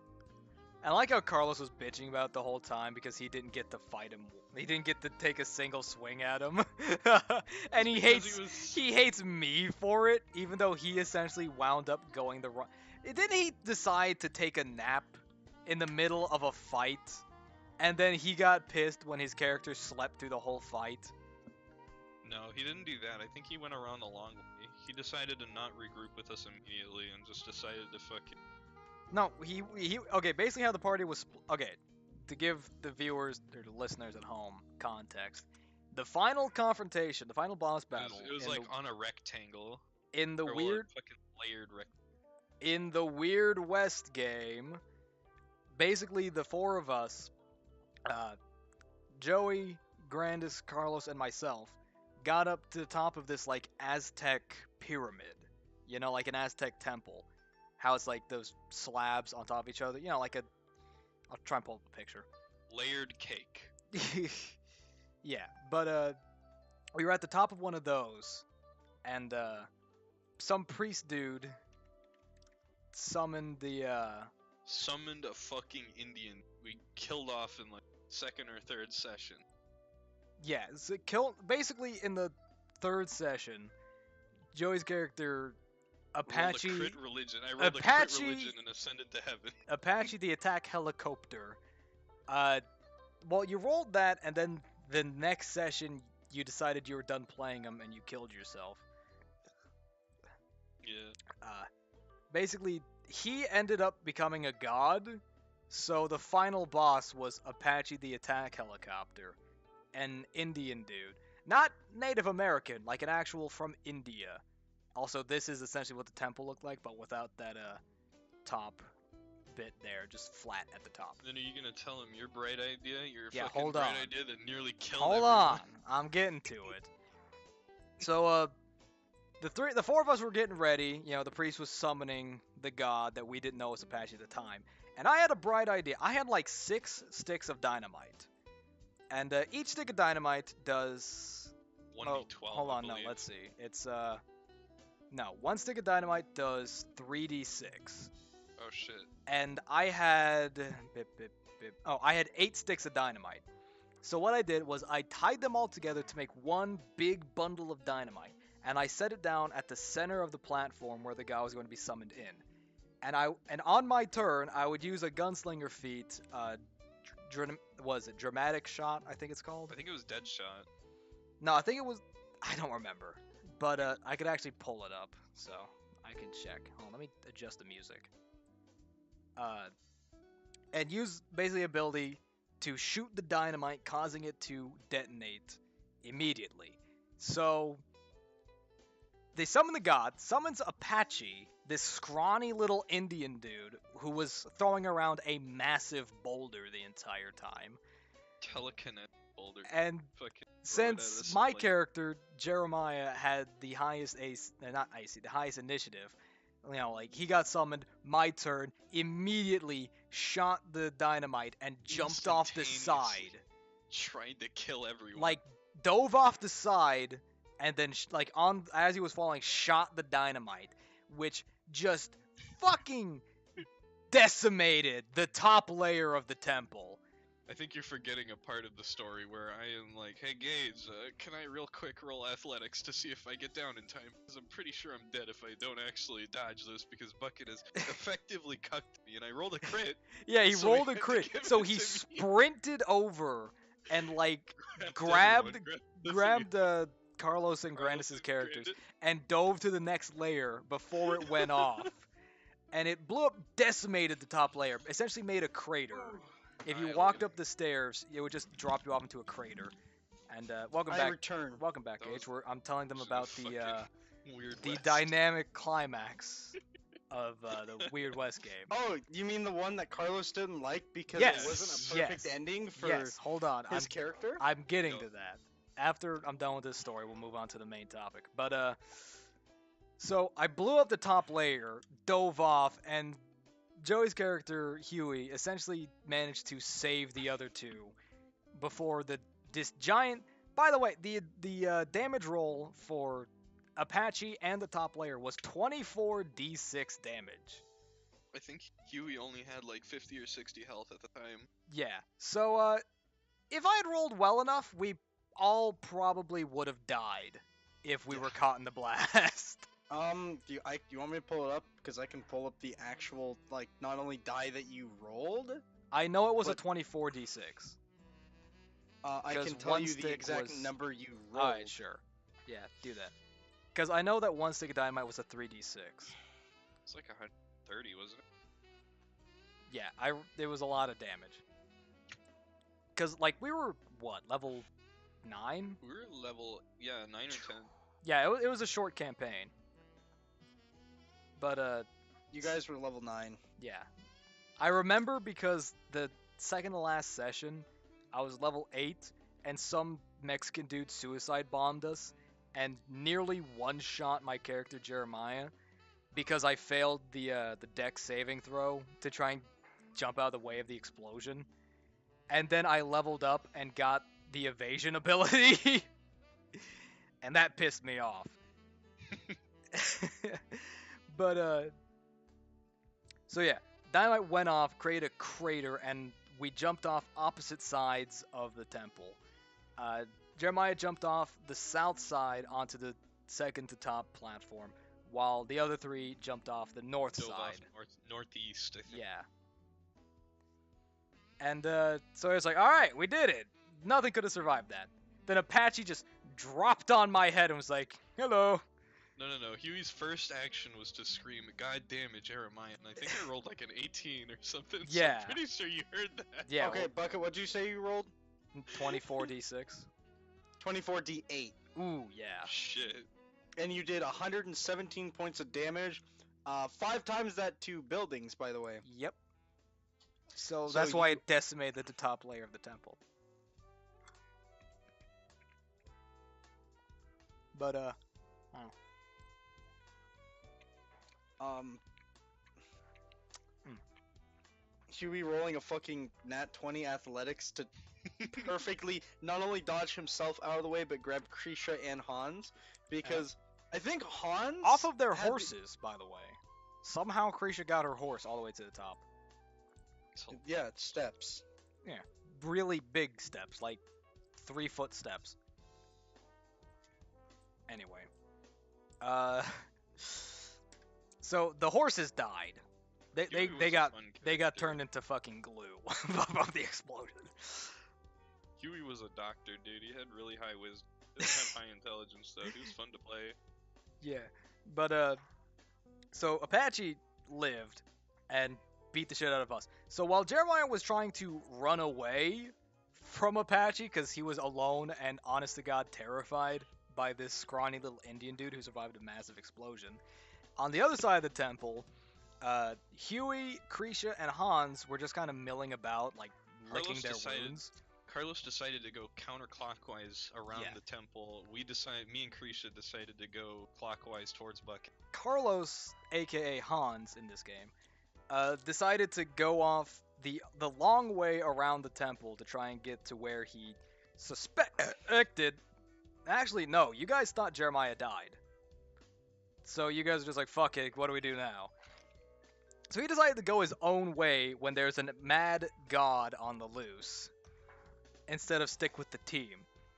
And so after Huey patched everyone up, Jeremiah basically came around the side and was like, he's not dead! With Apache in tow, like throwing his boulder at people. So just I'm gonna be some honest- big bounty hunter dude in a fucking duster just runs around the corner. It's just like, he's not dead! He's not the boulder whizzes past his head at like Mach speed. And As a Hans... side note for you, Mhm. as a What? side note for the people at home, he's not throwing the boulder. He is using his mind to throw it at Mach speeds and then returning it to himself. Yeah, telekinetically launching a boulder at people. Anyway, Which, by the way, weighed like 80 pounds, by the way. yeah. So It it was was big. a large object being thrown Which, at you at by the high way, speed, he so you wouldn't had to- have. He wouldn't have had it unless Huey What- brought it with him. Yep. So Huey Yep. gave the boss his most devastating weapon. Fucking accident. whoops. Anyway, so while the three of us, The Jeremiah, ending to that fucking game was glorious though. Jeremiah, Huey, and Krisha were all like fighting Apache, Hans was on the other side of the temple, and he just decided to take a nap. Like, he could have deigned where we were and joined the Yeah. fight, but instead he just decided to sit down and have a little sleep. So everyone but Hans is in the southeast corner. Hans himself is in the fucking northwest corner. Yeah. Just like total opposite side of the map. So I want to point out now that he specifically decided on his own free will, of his own volition, that he would not partake in the final boss fight. And so we're fighting Apache, and what was fantastic was we ended up winning by Huey jumping onto Apache, like tackling him off of the second to top Whoa. layer down to the next layer. By the way, these slabs, the layers of the temple are like, what was it, 50 feet? 20 or 30 feet, I thought. 40 feet apart. Oh, Yeah, they're shit. 40-foot tall layers. So Huey just speared Apache down 40 feet onto the next layer of the temple. No, he didn't spear him. He grappled him and jumped off the edge. Because I imagine he like ran at him, like grabbed him, and then ran. He used salmon slam. Right. He had his, no weapon. his He attack, just slammed salmon God slam. off a tower. Yeah. Basically, imagine like an RKO off the top ropes. Just jumped 40 feet down, landed on him, and fucking killed him. Killed himself too. Or no, No, he he survived didn't. with, No, like, Huey he survived. with, like 15 health, I remember. Oh, Huey yeah. just barely survived RKOing a god off a fucking Aztec temple. So it was glorious. It was pretty And awesome. let me catch up on the main plot line. The plot of the campaign was we were looking for the Fountain of Youth, and the final obstacle was Apache. So when we killed him, essentially, since Jeremiah, my character, had the map, he was the one that essentially found the Fountain of Youth. And when he drank from it, like a spirit spoke to him and asked, who among your party was the most helpful to you on your journey? And so obviously I answered Huey, cause Actually, this final boss fight was nothing compared to what he did leading up to the temple. Such That a is a fucking- story for its own telling, right there. Holy shit. But it basically resulted in him ripping a man in half with his bare hands.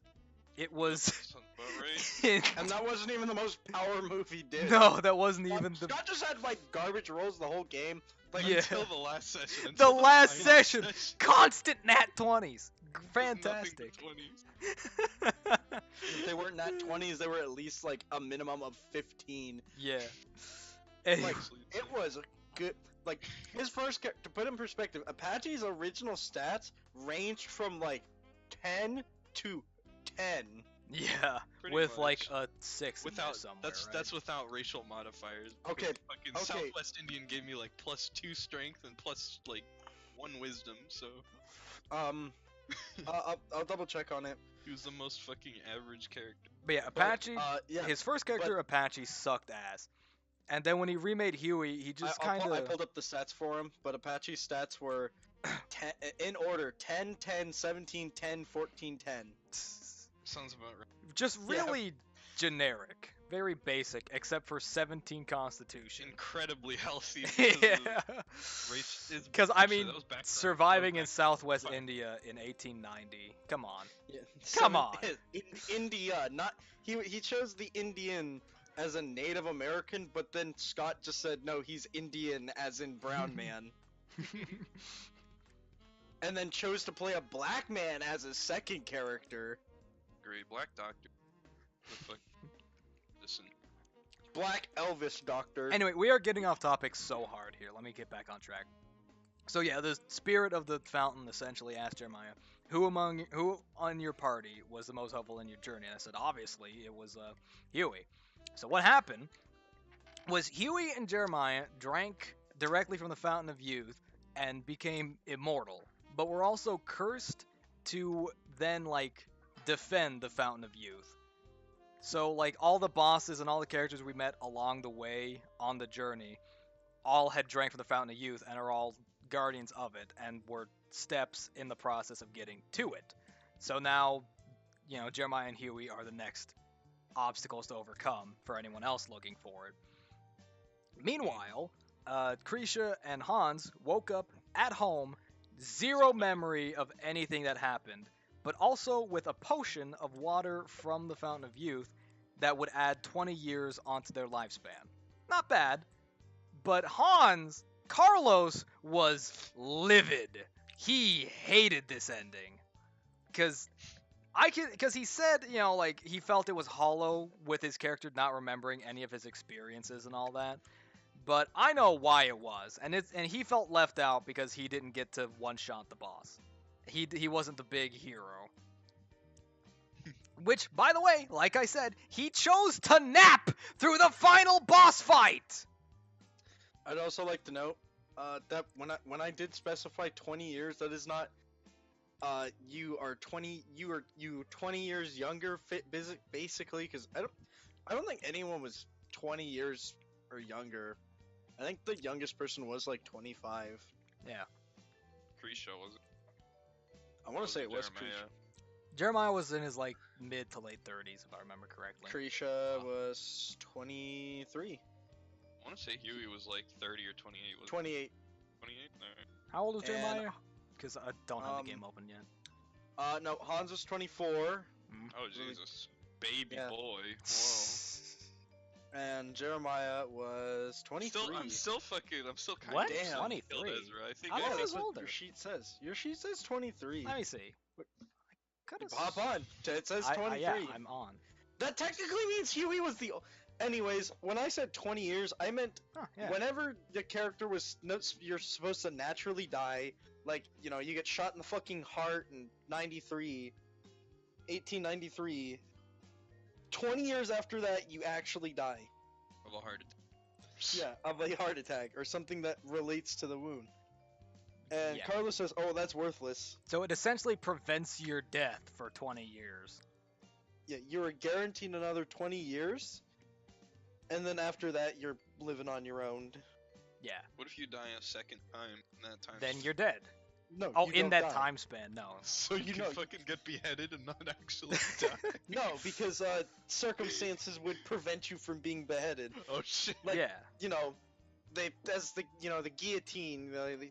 They drop it on you, and it malfunctions and slides off of it, missing your head, and it doesn't even fucking kill you at all. Or, like, Because, say you're gonna be sent to death by firing squad, like, I don't know, you're given the chance to escape from prison or something. yeah, or, all the bullets manage to fucking dodge around you. Or all their guns backfire and you escape. Yeah, Something like that.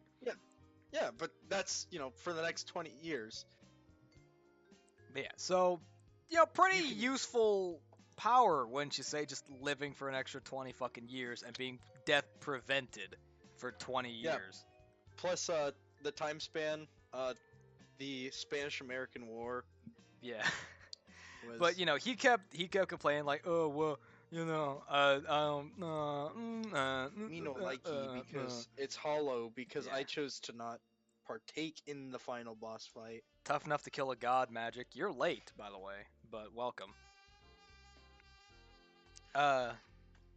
So yeah, just Carlos was complaining that he didn't get to fuck up the boss and, win, essentially. So that was annoying. But like I said, Grandis was also really annoying. In the first session, you guys got one of our other players killed because he was white knighting for a hat or something like that, and you had to fucking shotgun No, to what the it was face. is in the very first session, my character Jeremiah killed the leader and got the player to rage quit the server. So that is still my All proudest over- moment. all over a hat. Yeah, over No. a fucking hat. Now, who was in fact, who was on each side? Well, technically Apache was on, Apache's on Jeremiah's side Because You failed an intimidation. because or it was a he save. rolled a nat one on an intimidation to save. he didn't know what Jeremiah was saying, but he knew not to fuck with the Shit only is- guy in the party with a shotgun. Yeah, he said I don't was know. a shotgun among revolvers. I was God. Apache didn't speak English. He only spoke Indian. he spoke So very he didn't little actually- English. Yeah, he didn't know what the hell you were what Jeremiah saying. But you know what? I'm not gonna fuck with him. And Krisha is basically like, well, give the man back his hat. You don't steal a man's hat. Like, Which take his he life, would then take go his on money. to do every single time. That's true. That is very true. Yeah, but you don't take it off his living body. And he also bought it from him and said it's legally his hat, so you have to give it to him. And you're saying give the man back his hat, and then you're like, no, now you gotta give it to Krisha because now she owns it. And Yeah. he's like, how about I? And then he pays Jeremiah, and he goes, He tries to how about bribe now? Jeremiah. He bribes you. You say no, and then I take the money and then say, yeah, thanks, but give me the hat. And so he tried. What happened next? He tried to stab Jeremiah. he shot No, he you was- with his something, pistol. Something happened. He got knocked prone. And No, tried no, no, to- no. He shot. Okay, to give perspective here, the guy we're talking about was Jack King Hoff. Yes, very funny. But how tall was he? How tall was his character? Fuck, yeah, I already closed it. You dumbass. Hey, you dumbass, how could you fucking close it? How could you close a tab that you think we were done with? It's safer to just keep it open in case we need to go back. If anything, I don't want to say any taller than 5'5". So yeah, he was a manlet, and he was about a foot. He was like face to face with Jeremiah Slate. 4'9". He was. Oh wow, really? He was 34-year-old, 4'9". Wow. All right, so he was a manlet, and Yeah. he was face to face with Jeremiah Slate, 6'8", about 300 pounds, really broad-shouldered dude in a fucking duster with a double-barrel shotgun. Basically, the Undertaker in a fucking bastard. Yeah, Holy imagine the Undertaker. And he tried to shoot Jeremiah. He hit me, but he didn't kill me, which was his first and last mistake. So Jeremiah fucking shot him in the leg with his shotgun and knocked him prone. And so then, what happened next? He tried to fucking bribe He me? tried to intimidate you. Yeah. He tried to intimidate you. After bribing, he tried to intimidate you. Rolled a nat 20 and then also a 12, and he goes, well, I'm gonna intimidate you. And he rolls the button, and I fucking hate this, okay? Yeah. I hate it when my players say, I'm gonna do a thing, and then immediately roll it. I hate it. It's annoying. Because You don't get time to say, like, alright, but you're doing it with disadvantage. Which like, was... not only yeah. has he been shot multiple times, there's 2 people standing there. both all over him. not having any of his shit. Yeah. He is Yeah, bleeding, both he's pointing half weapons. dead on the ground. Yeah, he's below half health. He is so Bleeding. much smaller than your character. Yeah. Bleeding out, prone. Literally a child on the ground, bleeding out Yeah. in front of him, saying, "You give me that Yeah. hat back now." Yeah, and he's like, well, I'm gonna roll intimidation. He rolls and goes, oh yes, I got it at 20. And I just sat there, and I'm just like, okay, well, Ezra, if you would fucking let me, explain before you roll your die, you're gonna have take disadvantage on it. Well, you can't give me disadvantage on it. I said, well, I was gonna give you disadvantage. I don't care if you roll 2 nat 1s. You were taking disadvantage on it. You're below half health. I explained to him the reasons. Okay. Yeah.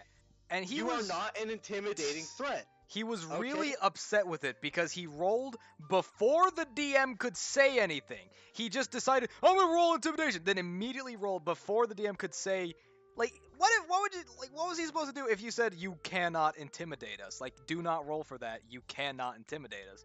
Well, If anything, you're I mean- being lenient by just giving him disadvantage. But he still rolled before you could tell him he had disadvantage. And then he saw he the got nat the 20 and immediately was like, but I got a nat 20. It's like, yeah, but you had disadvantage. But I got a nat 20. But you had disadvantage. You rolled a 12. Which, by the way, we both easily passed. Oh, yeah. Yeah, he didn't then I didn't intimidate even- us. And I didn't even give you guys aid, which means you both took advantage on your rolls. Yeah. Which means you would have, really, really passed on it. Yeah, but no, we 'Cause I both think passed. We he rolled out a rolled a 12 pity. You rolled a 12. He rolled a 12 basically with his disadvantage, and what you guys ended up taking was like a 16 and 18. Yeah. And I think with advantage it was like 21 and 22, Yeah. which there is no doubt in my mind that he would have done it. And then he shot Jeremiah one more time.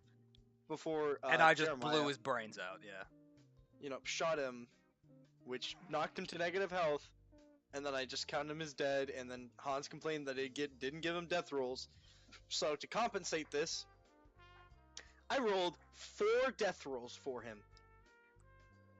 If he got a nat 20 in any of those, I would have to replay that whole situation.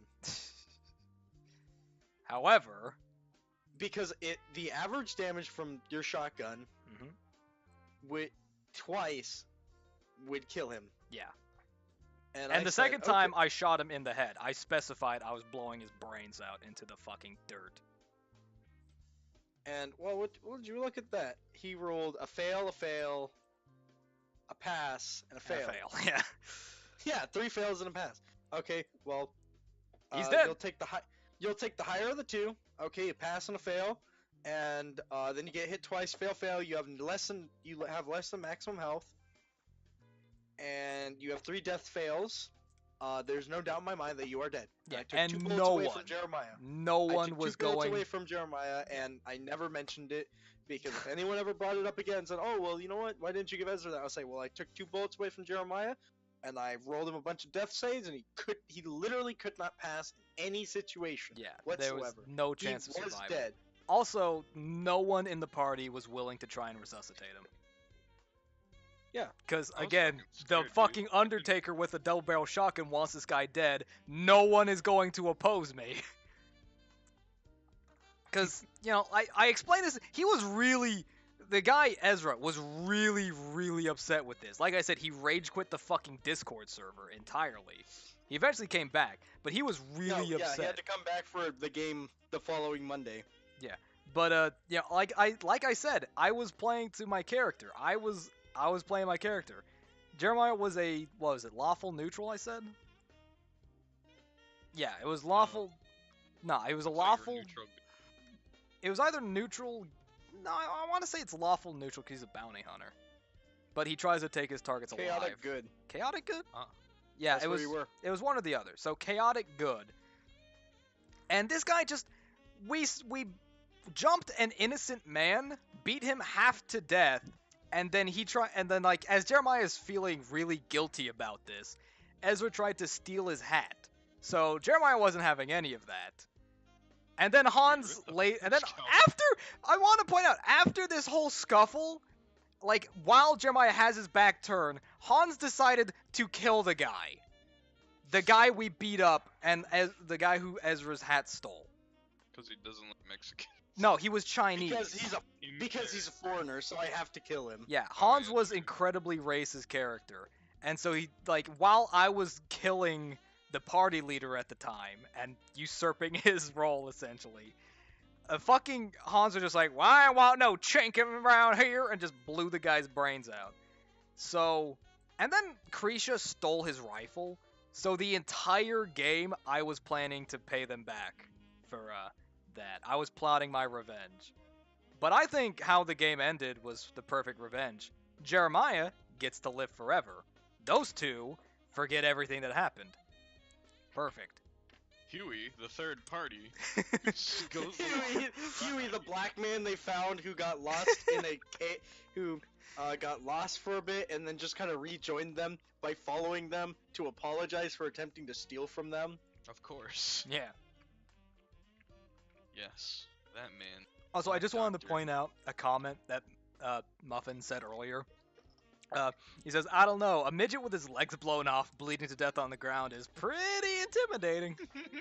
Yeah, come on. A legless midget covered in blood screaming at you as he crawls along the floor. That's intimidating. But that's not what this was. Yeah, you should have had him roll a strength save to grab Bucket's legs. Fucking that would have been intimidating as shit. Jesus Christ. Oh, want to get on that main topic now? Yes. Alright. So okay. D&D stories are over. Now on to the Done. main topic. It only took us about an hour and a half to get here. Movies! Cinema is dead and we killed it, because honestly, look at some of these movies coming out nowadays and tell me there's any hope for the show. Okay, let's talk about a very, very modern movie, Dumbo. Yes, Dumbo. Also known Oh. as a fucking lazy excuse for them to just keep their copyright on an 80-year-old property because God forbid anything Disney owns enter the public domain. Yeah. I know everyone keeps saying, oh, well, Disney put in his will that he wanted his movies remade so every generation can enjoy them. I highly doubt that. I think we're suffering from the Mandela effect here. Because here's the thing. The original, like, Walt Disney films are timeless classics. If like, They're- the idea here is that if I went to a kid nowadays and tried to show them the original 2D Aladdin, they'd refuse to watch it because it doesn't have CG. I No, will they destroy them. wouldn't. CG makes the thing worse. What the hell, dude? Yeah, they Fucking would not real be life saying, CG. "Where's Will Smith? I want Will Smith. I don't want to see these actors. They're dead." I mean, the original Dumbo came out 78 years ago. Yeah. The original Dumbo was pretty They're good. okay. So half of these movies that are coming out right now It's them refreshing their copyright. are them refreshing their copyrights. It's gonna be anything that's well over like 70 years old. Yeah. They're just refreshing the copyright on it. I would also like to. However- Okay, you finish.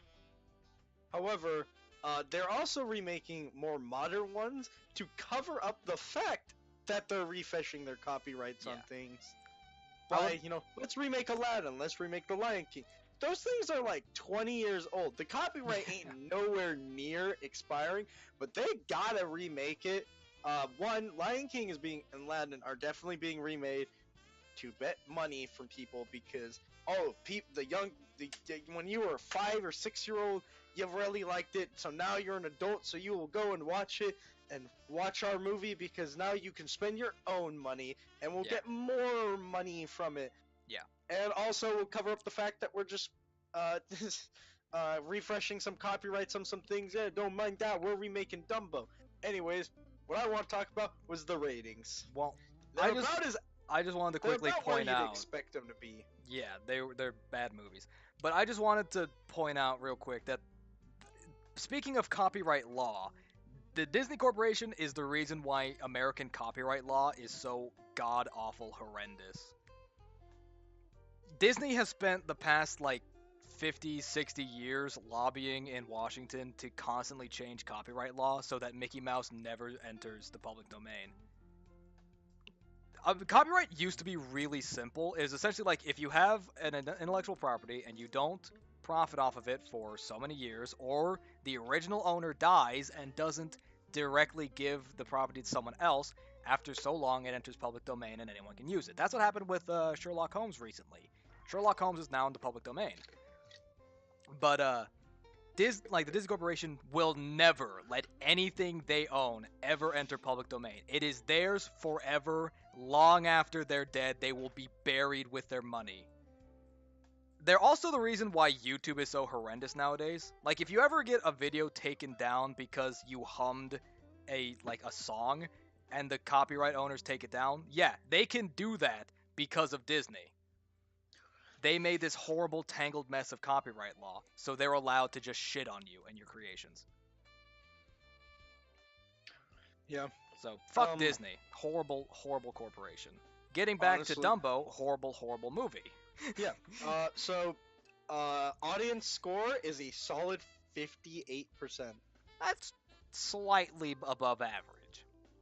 And the critics review it at 46%. Yeah. Did it cut from the original Dumbo? What? Yeah, what are the Did it reviews cut of the things out original from the Dumbo? original? No, did it cut things out? Did it change the story? I don't know. I didn't watch it, and I'm not gonna watch it because it's just a fucking cash grab. By the way, I can tell original you- Dumbo Okay, finish. is 98% Yeah. I uh, believe it. critics and 90% audience score. Yeah. I- No one is thinking because- to themselves, I don't want to watch Dumbo, it's old. In my opinion, the only thing wrong with the original Dumbo was the pink elephant scene. Didn't understand it. I understand he's I drunk. love the I pink understand elephant he's scene. drunk, but it wasn't cohesive to me. It just kind of It's not supposed to be cohesive. What It's like happened? this. It's basically just this crazy trip out. He was hammered out of his skull and was just He seeing things. drank. Oh, I guess he drank a little bit of a. How much alcohol did he drink? Enough for a understand baby that, elephant to like- get drunk. Yeah, but a baby elephant's like fucking 300 pounds. Like, what the hell? That couldn't Well, have been it that much. probably It's has a Uncle Pedro. much like a very different liver than a human does, and it probably processes ethanol in a different way. Look, the point is, it was just supposed to be he was drunk and having a trip out, and I loved it. I thought it was very creative and cool, and I love watching little kids watching the pink elephant scene because you could see them just like they don't smile; they're just kind of sitting there with their mouth open, like like they're trying to process it. Though I will say that apparently, like hardcore alcoholics more often see snakes than pink elephants. Whoa. But pink elephants are it's like an old, you know, like an old wives' tale. You know, like when you're really drunk, you start seeing pink elephants. But like I said, apparently you're more likely to see a snake. So that's interesting. But yeah, Yeah. so no one wants a remake of Dumbo. They made it, and I can probably account for most of the positive reviews being solely for the fact that Danny DeVito was in it. I think if he wasn't in it, people would have been more serious with their reviews of it. Yeah. Now let's get away from bad movies that were being made just to cash grab to a movie that a lot of people are saying is actually good. What's that? Shazam. Ah, yeah. DC managed to make a movie that not only critics say, hey, this is good, but the audience is also saying, hey, this is good. Which I think- is real funny. I think it's because- mainly because, sorry to interrupt, but I think it's mainly because Shazam, the character, isn't that dark and broody and serious like the rest of DC's property.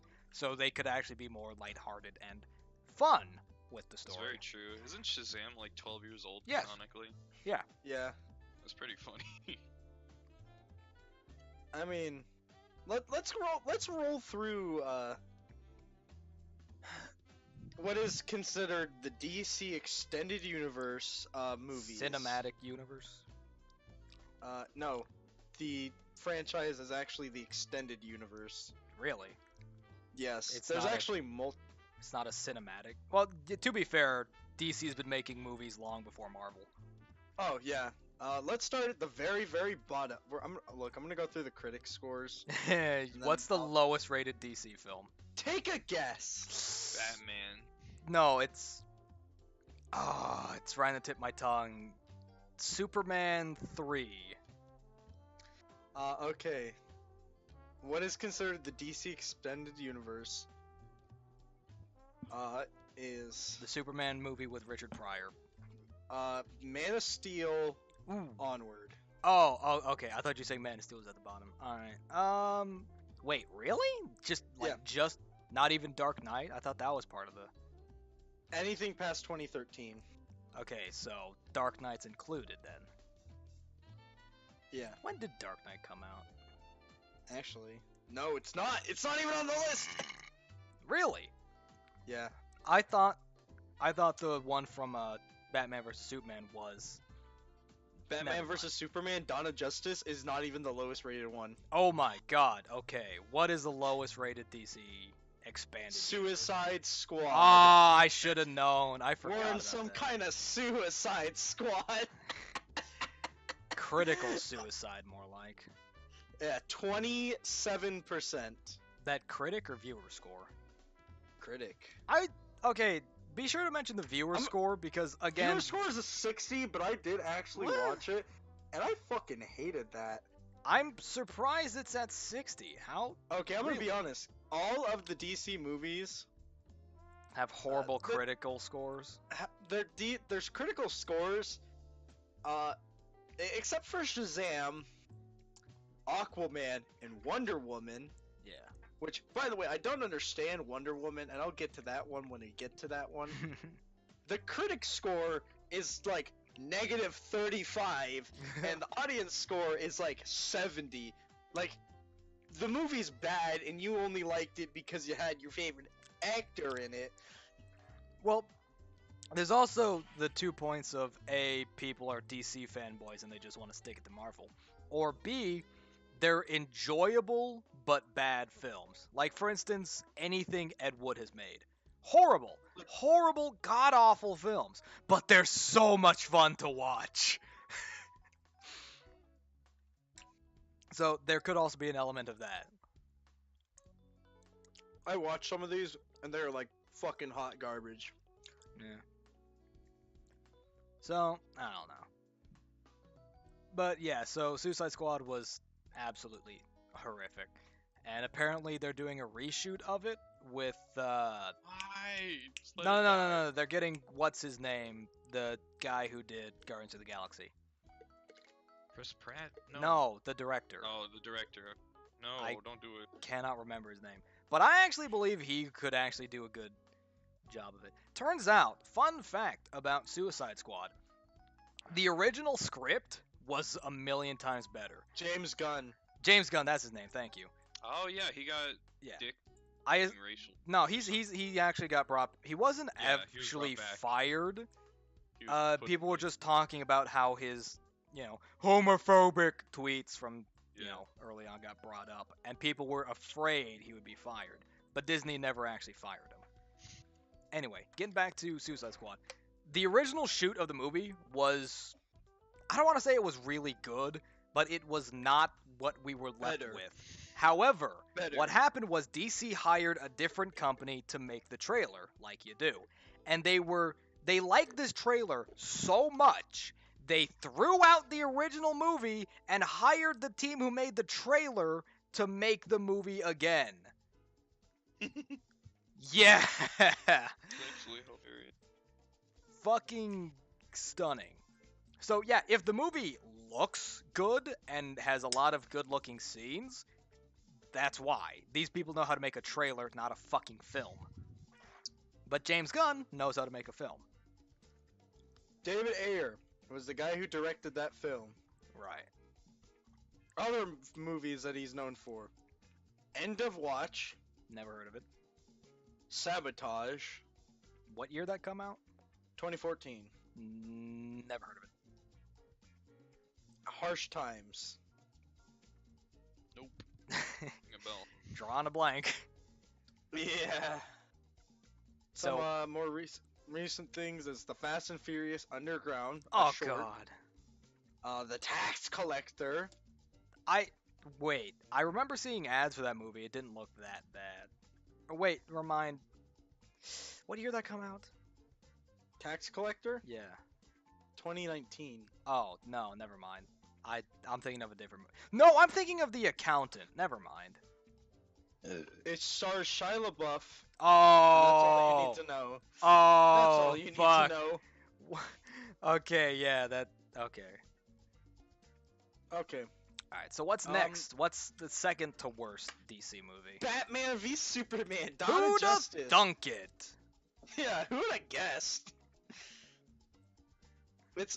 Look, I can't beat a dead horse. Take everything wrong with Suicide Squad besides the fact they threw out a better movie to make a worse one than Batman v Superman. They just straight up made a bad movie first time. And were like, They fuck just it, that's mad- good. Yeah, they just made a bad movie by making bad decisions and said, yeah, they're good. Yeah, fuck it. And absolutely no part of that was decent. I think what the problem is that the guys making the DC movies are too personally attached to their project, and they don't get anyone like outside to watch it.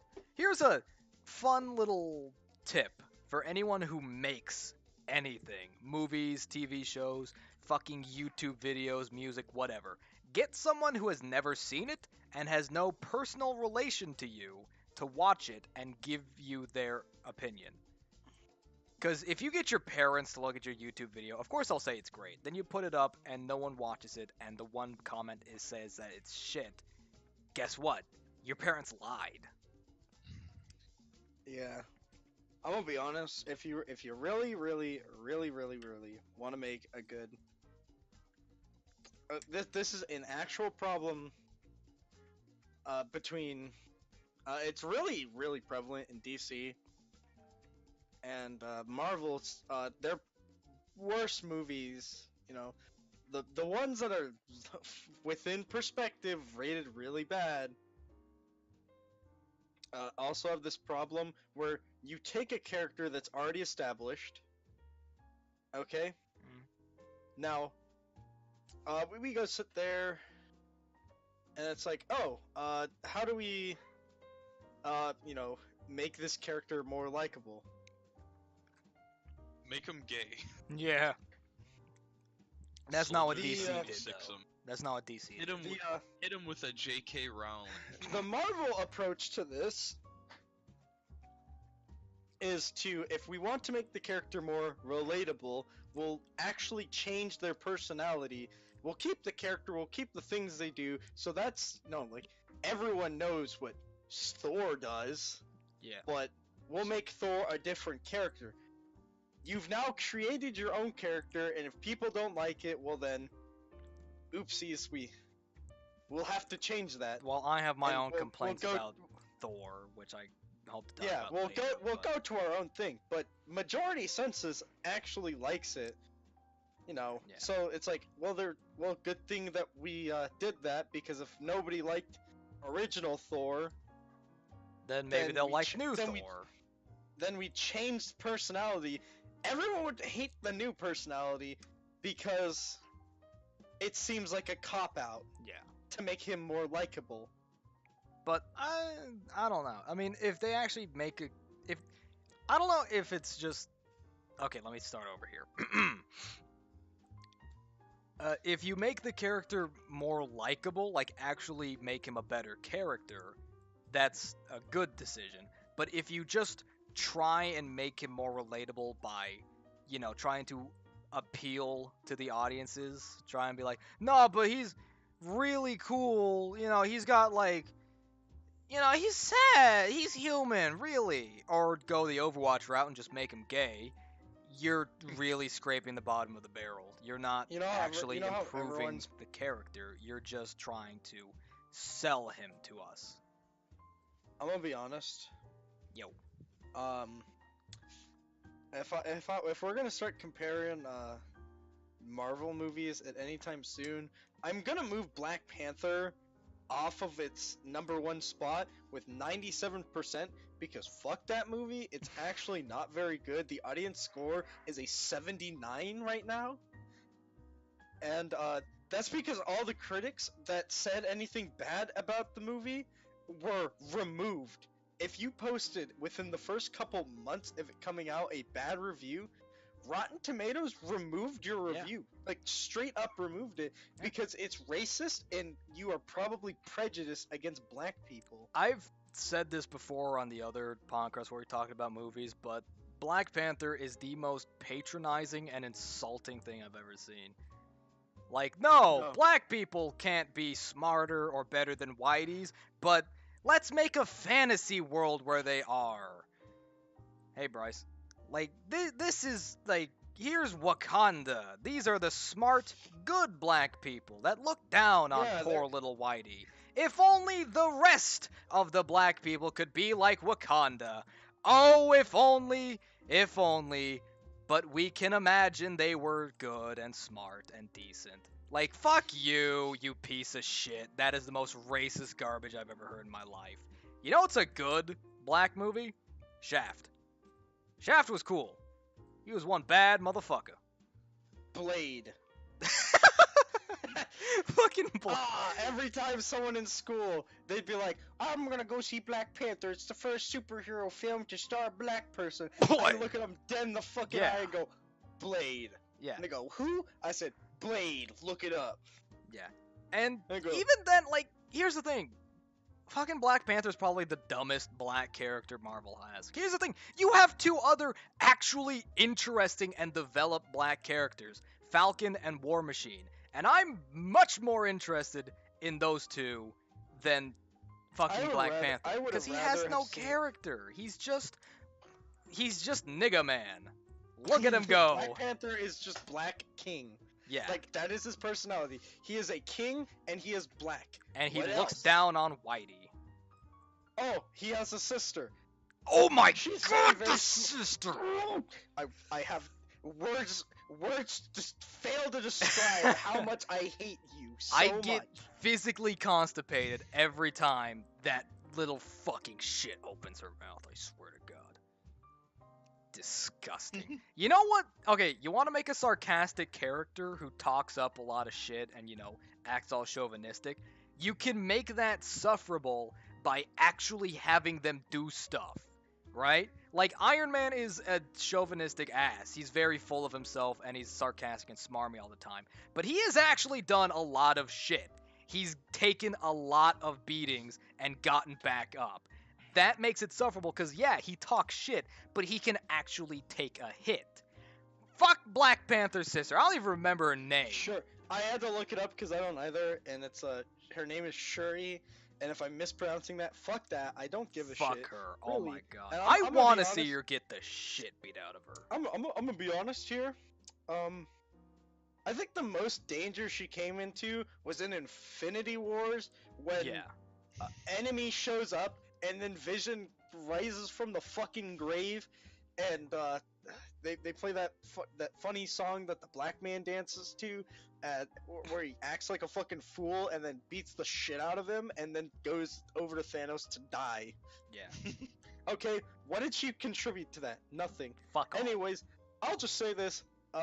The only thing that I can use to describe her is that quote from the soldier, "You know the one, but you replace France with her name." Words cannot express how much I hate Shuri right now. You do not understand. Like, they did not write a character. They just wrote a fucking asshole. Well, and here's said, the thing. But people like Iron Man because he's Here's- kind of narcissistic and here's an the thing. asshole. Marvel can only make one character, Smarm. None of Marvel's characters have character. It's varying levels of if they deserve the smarminess they put out. For instance, Iron Man and Star-Lord are actually two smarmy, sarcastic characters who feel like they earned it by, like taking hits, being put down, but they get back up. That's understandable. What the fuck is Sherwa's excuse? Oh, she's a black princess of an amazing sea. Also, I hate Captain America. Because honestly, he just feels too, pandery as well. Like, he was from... Captain America is from the 40s, like 30s and 40s, yes? I have to look this up. When was World? Okay, he fought in World War II. So he was raised in the 30s and 40s. Yes? They're not. Yeah. So, we're just going to believe that this good, wholesome, white bread Christian boy came back from being frozen for 70 fucking years or so, saw a black man and a white man eating in the same restaurant and didn't look twice at that? There should be this... what would have been much more interesting was just amazing culture shock if all of his movies just showed him trying to adapt. Do the time traveler thing, where... Because the world nowadays is so much different from the 40s. It would have been more interesting to see him try and cope with society while also being Captain America and trying to, defend an the dichotomy of him defending an America that he can't recognize would have made him a much more interesting character. But I'm no, gonna be he's honest, just I looked it up. great. He was 20 years old when he got the super serum in 1941. Yeah. So he was raised This late 20s contradicts and the 30s. Okay, but if you want to talk about the film version, so the comic version says he was born in 1920, and on July 4th, 1920, and in the movies it says he was born on July 4th, 1918. God damn it. Of course he is. Yeah. Oh, fuck. That's so, yeah, funny. I'll regardless, admit that he was kid- that made born me giggle. he was born and raised in the 20s and 30s. Yeah. So it just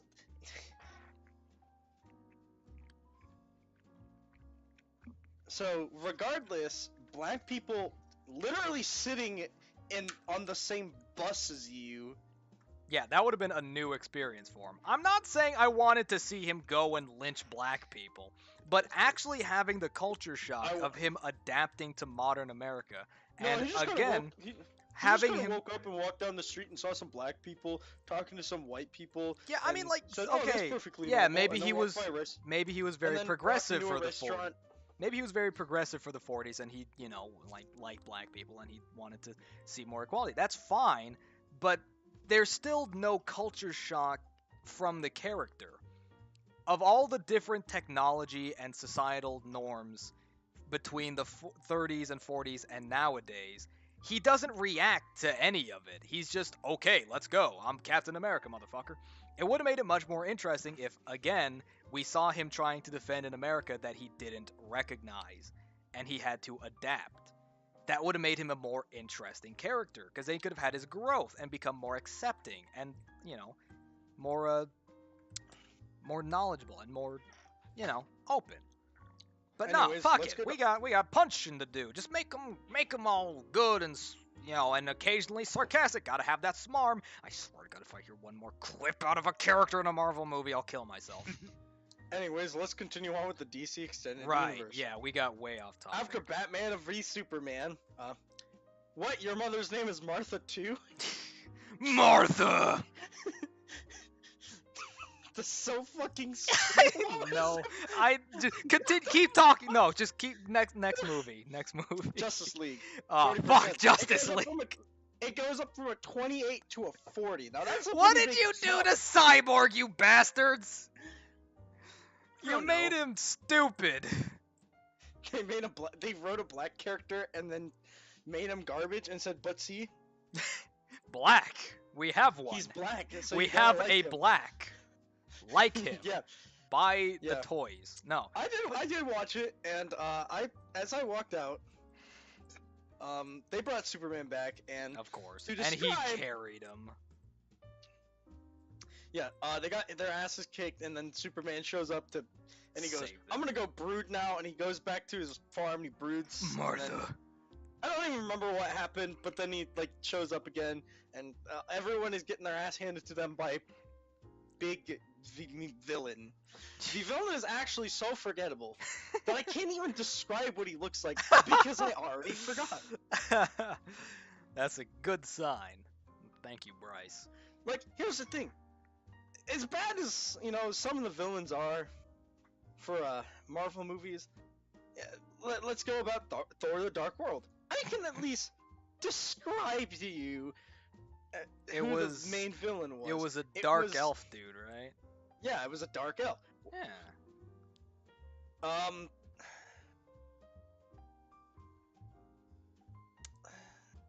The main villain, I actually looked it up, and I can't even fucking find him.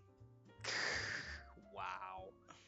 Alright, so It's Just- a very generic purplish tinted man wearing a horned helmet.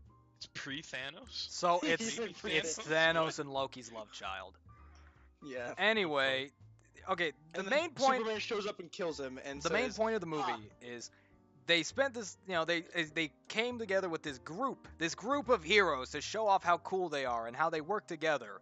And they literally they could not beat the final boss. And instead of they could even go the anime route and just the power of friendship. No, just get Superman. Because we don't know how overpowered he is yet. We need more. Tell us more how cool Superman is. That even Batman isn't as cool as him. God damn it. Yeah, Superman just kind of shows up and punches him across the whole room, just starts beating him on the floor, and he's like, "Oh yeah, I know your weakness," and then Superman fucking kills him. Yeah, it's fucking stupid. Oh god, And then next movie. No, I want to say this. When I We're- walked out, Alright, my mom went to the bathroom, okay. and I stood there, and I listened to the conversations of people leaving. A lot of people left in disgust. Yep. This one guy comes out, and he says, "If they make another goddamn Superman movie, I'm not even gonna bother seeing it. Like, I like DC more than Marvel, but fuck it, I'm not watching another Superman movie." Cause That's Superman's boring! Hey, you want to hear something about Superman? What? He's the next movie on the list. Man of Steel, 56%. I swear to God, that is the worst movie. Why would he go back for the dog? I'm sorry, I cannot get over this. Every single fucking tornado safety video I watched as a kid. Tornado slash hurricane. Any major life-threatening event. You never go back for your animal. You get them on the way out, and if you didn't, you can get a new one. They tell you time and time again, never go back for the animal. In case of a fire, never go back for your animal. In case of a tornado, never go back for your animal. No matter what the event, you don't go back for them.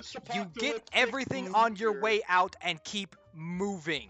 If you left something, it must have been replaceable for you to forget it. All right? And then this dumbass, it just a random massive fuck off tornado. You know, just they happen in the Midwest. Just comes out of nowhere, and they all run to safety in the fucking Wayne Industries tornado-proof overpass, which, by the way, is the worst place to hide in a tornado. You don't, no, not in the, that's a vacuum. You die in an overpass. But it's, you know, the special one that's tornado-proof. And then the dad goes back for the fucking dog, and I know he tells Superman not to try and save him, but here's the thing. Superman was just screaming about how he wanted to be Superman, and in this life-threatening situation doesn't think, fuck it, I'm gonna be Superman to save his dad. And second, later on in the movie, when he goes back to visit his mother years later, there's a new damn dog! The dad would have outlived the dog anyway, saved or not! It's so fucking stupid! I cannot even, articulate how much I hate that! Hello, Pancake, welcome, you're late. Oh my god. I need a time out. We're over 2 hours. I need a break and a drink. Okay, finish Man of Steel, then we're gonna take another short break. No, I want to finish the next 3 movies. No. It's 3. It's only 3. Unless you can talk about them in under a minute each. Okay, Aquaman. Haven't seen it. It has a 65%. I would actually consider going and seeing it because it looks like they actually know what they're doing. Shazam, it's doing really well because they made a character and said, hey, what if they were actually enjoyable? And then made a good movie. And then Wonder Woman, and it has good reviews because it stars a woman, but the plot is pretty mediocre, and the villain is literally seeable from not only a mile, but 7 miles with your eyes. And I wear glasses, and I could fucking see the villain without my glasses from 20 miles away. So, you know what? Fuck your movie. But Wonder Woman, here's the thing. Wonder Woman was a better character in the movies, not not Wonder Woman the movie. Like, she was cool in Batman vs Superman because she was just there. She did stuff. No one explained it. It was cool. She felt like an actual character. She was just in the back. She wasn't part of this fight. And then they gave her a fight and she failed. And it's like, how do you fuck up? You had all this build-up, and you fucked it up. And no, I'm not okay, Bryce. Thank you for asking, though. And going to Aquaman right quick, Muffin, I wanted to quote Muffin here. I think it was Muffin, at least. Let me scroll up and check. Yeah. Muffin said Aquaman was forgettable, to say the least. Though I will say, Jason Momoa is a cool guy. Alright. I need a break right quick. I need to. Yeah, Bucky has to go take a massive shit. You guys fill. I'll be okay. Well, Gage's turn to fill. Yeah. All right. You fill. Well, what? I'm taking a shit. Fucking god. What the fuck?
It's Welcome really back. stupid.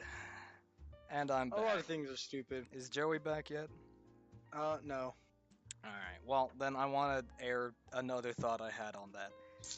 So, he didn't save his dad, or the dog. They're both dead. No, wait, no, I remember. The dog did live. He saved the dog, but got caught himself.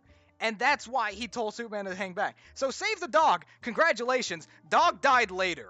I'm going to assume in the same year the dad died, just for funny. And then got replaced. Good work. But, like, it's not like not saving his dad is what convinced him to be Superman.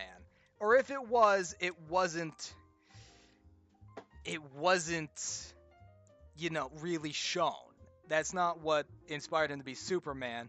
He just was a shitty fucking character and a shitty fucking movie.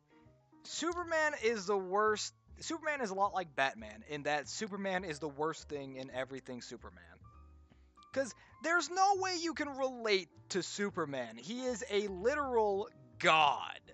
How do you relate to that? Why would you be worried about him getting in a fight when he is, again, a literal god? And he Because can... the appeal of... And like Bryce just said, Can Superman destroy his weakness? He just has to fly into the sun and he becomes God. Like, that is actually what older Superman is. He literally becomes a god. Let me put it this way. The appeal of Superman would be so much better if they focused so much less on him fighting people and more of him trying to adapt to a new place, because it's, it's what you can't relate to someone that literally can't be killed by any means. Except by Or- kryptonite, which is, really common for some reason.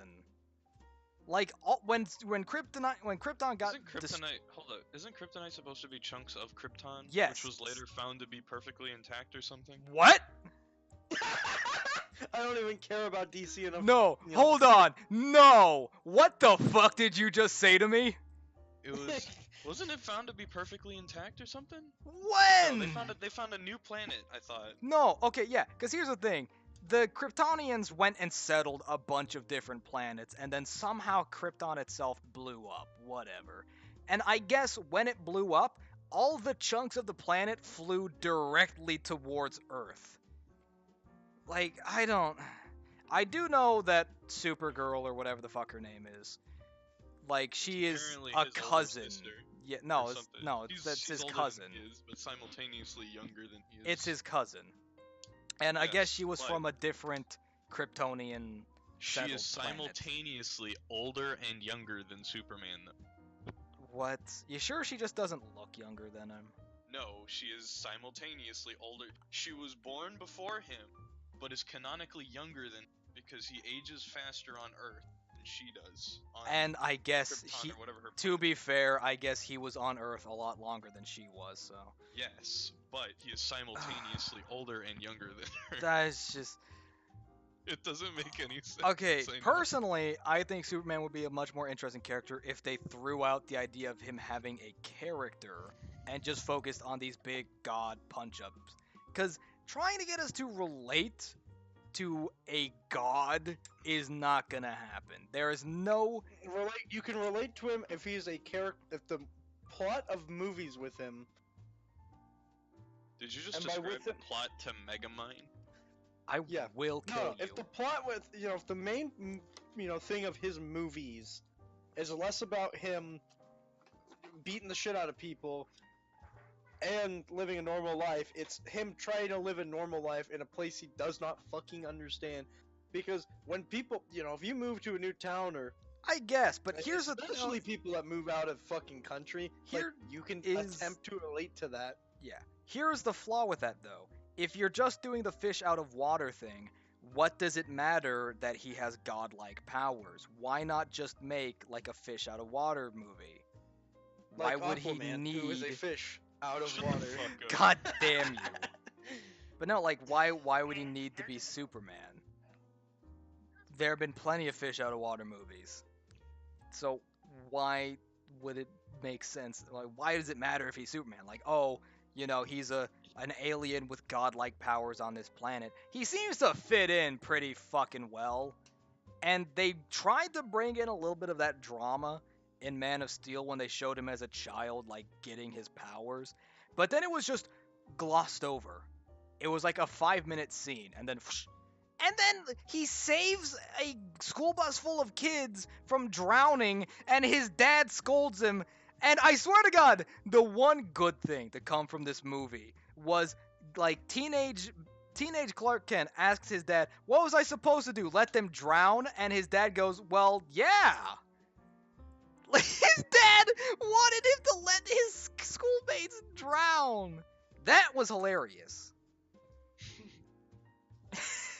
Just That's some dark humor. Whoa. Imagine trying to puppy dog a god. Like, oh, I don't want my son to get hurt, but he is indestructible. I don't want his feelings to be hurt. He can shoot lasers out of his eyeballs. I would not give a single fuck about his feelings. Like, oh, someone's gonna insult. This man crucified a fucking truck. He pulled a Vlad the Impaler and stuck a semi on a bunch of fucking, like, telephone poles because the douchebag driver spilled his drink on him. Like, what the fuck was that movie? Whatever. We're off that movie. Okay. I'm confused too, Bryce. You're not alone. Okay. Now we're gonna start talking about movies that I'm being recommended. Three new movies. Okay, two new. Okay, one new movie. One new-ish movie. Another new-ish movie, and one that's pretty old, but also ties back to another movie. Let's start with the old one. We're gonna start with the newest one because technically I have to work my way backwards. Fine. What movies have you been recommended by people with presumably low tastes? No, I'm being recommended by Rotten Tomatoes because they're movies opening this week, and it's at the very top actually. Hellboy.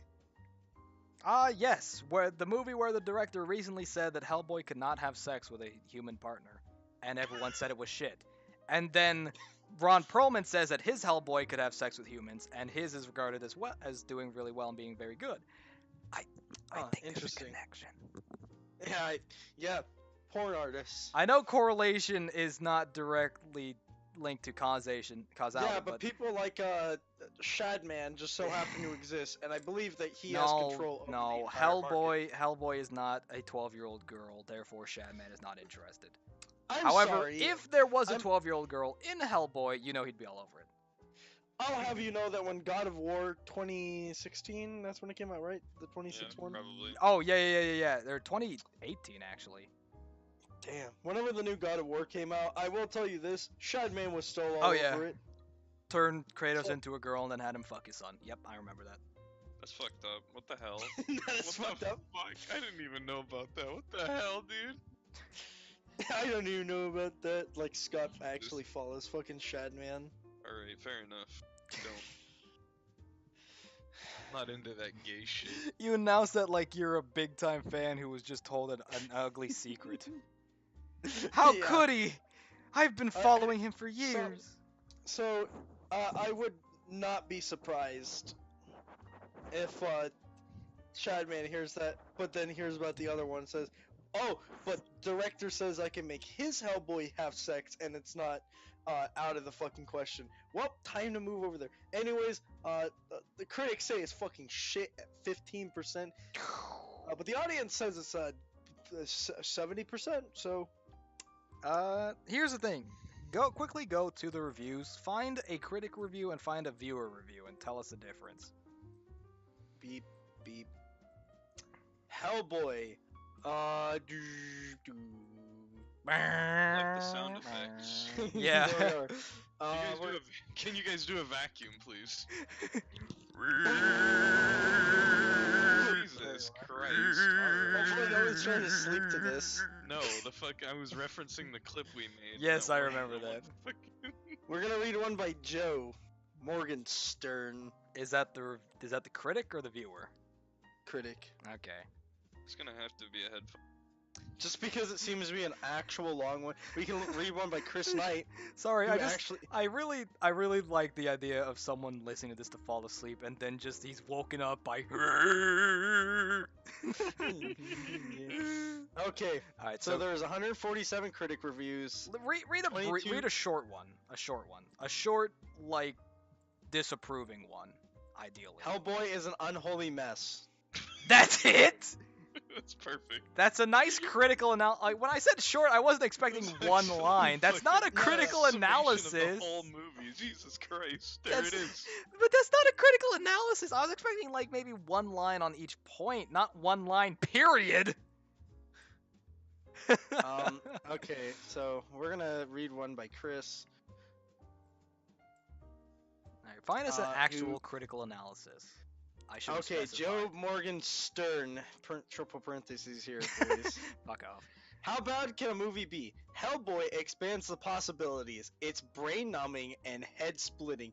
Literally the latter, since the cleaving of skulls is a recurring motive. A seemingly interminable success of decapitation, dismemberment, amputations, impalements, interrupted now and then by semi-coherent pieces of story, in which pieces of the 5th century sorceress figure significantly. Okay. It would read anymore,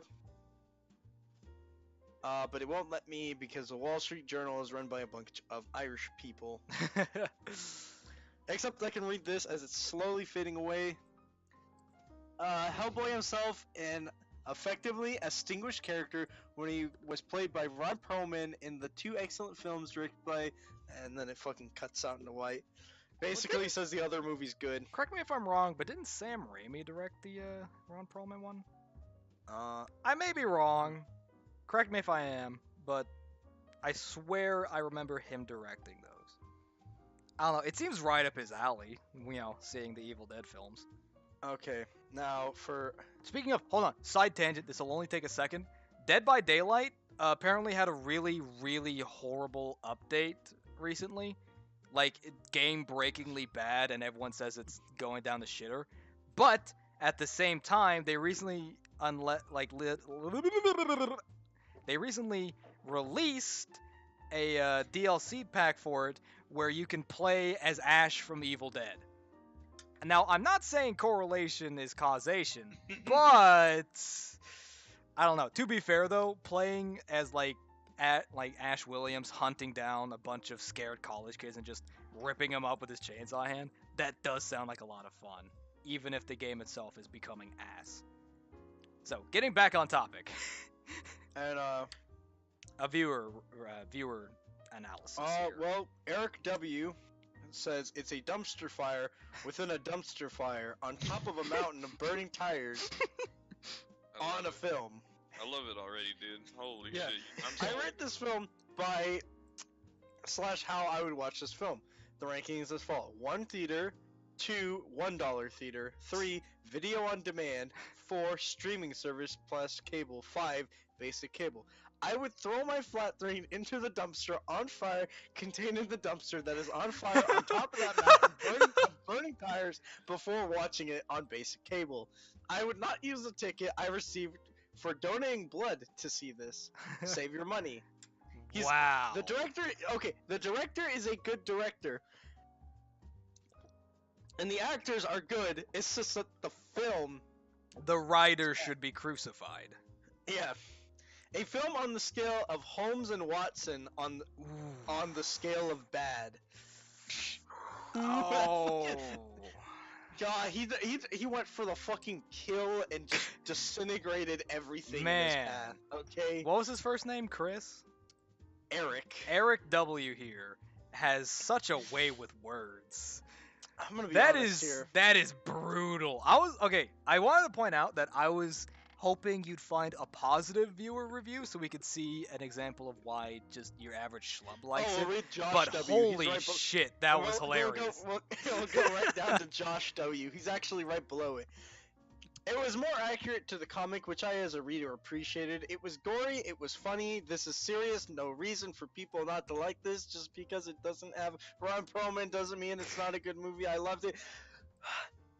God, So that can you was put a all like without period or punctuation. comma in there, please? No. There's no period or comma. Eric W. actually wrote sentences. This guy just put words down. until he was Punctuation is for done. people that don't like movies. Yeah. Some people saying they like that it's rated R. Them intellectualized original? folk. Yes, it was. PG. Yeah, this one's PG-13. Not Wait, this what? one's R. I think the other one's PG-13. What? The Ron Perlman one was PG-13? Wow. Okay. That's very surprising. There was a Yeah. shit ton of stuff in that movie. What the hell? Yeah. Thinking back, I guess it was a lot of gore. There was not like a whole lot. There was cursing for sure. I So I'm love trying the to find the American Ron rating Perlman one. system. Cut a guy's head off, PG-13. Say fuck more than once, R. Hard R. Get out of here. Look, the Ron Perlman one, though the only one that I can pull up, Hellboy 2, The Golden Army. PG-13. Wow. Okay, so yeah, they were. Huh. Also, it got an 86%. Nice. Yeah. Those two were good. so- They were fun. They were enjoyable. I quite liked the original. I haven't seen the Golden Army though. Well, Dragon Ball Super Broly, solid 90s across the board. Wait, this is I another believe one it. you've been recommended? No, it was just there. I just kind of wanted to see how it was doing. I Alright. believe it. One of the fucking alien girls showed up everywhere, all across social Oh media yeah. because fucking Oh, that's the weeaboos, girl like, I've been seeing all over instantaneously- Rule 34. The fucking green alien. Oh, what the fuck? What? Whoa. Gotcha, bitch. Whoa. Oh god. I but- wasn't expecting that. Yeah, I actually, unironically, have been seeing a lot of people posting hentai of that chick. Oh, which So- one? I don't actually know. The The green green one. girl. Piccolo, but with tits. I'm just gonna call her that. Titolo. She doesn't have the weird fucking. I know, but just whatever. She's some different species. Yeah, Piccolo's a fucking Muslim. Get it right, you idiots. Anyway, getting back anyways. to movies, we had topics. More recenter, was Alita Battle Angel, Ah, God, the Sorry. fucking bug sorry. eyes. in which, the critics, almost every single review of the critics say it's bad because the CGI isn't the most up to date. Ah, fuck off. Like, there's almost no reviews talking about the actual, like, quality of the film. They're like, I really didn't like the CGI. It's not a very good film. Hey, quick Like, question. oh. What's the audience score? 95%. Okay, That's yeah, that is surprising because Bryce here says it's a 6 out of 10. I was would kick expecting your to say ass. 60%. I would have been surprised. That would have been perfect. Nope, 90%. that's our critics. Wow. Okay. I mean, I would have Um, given the most recent Captain Marvel probably a 3 out of 10, but just me. Different strokes for different folks, I Yeah, guess. a lot of the reviews.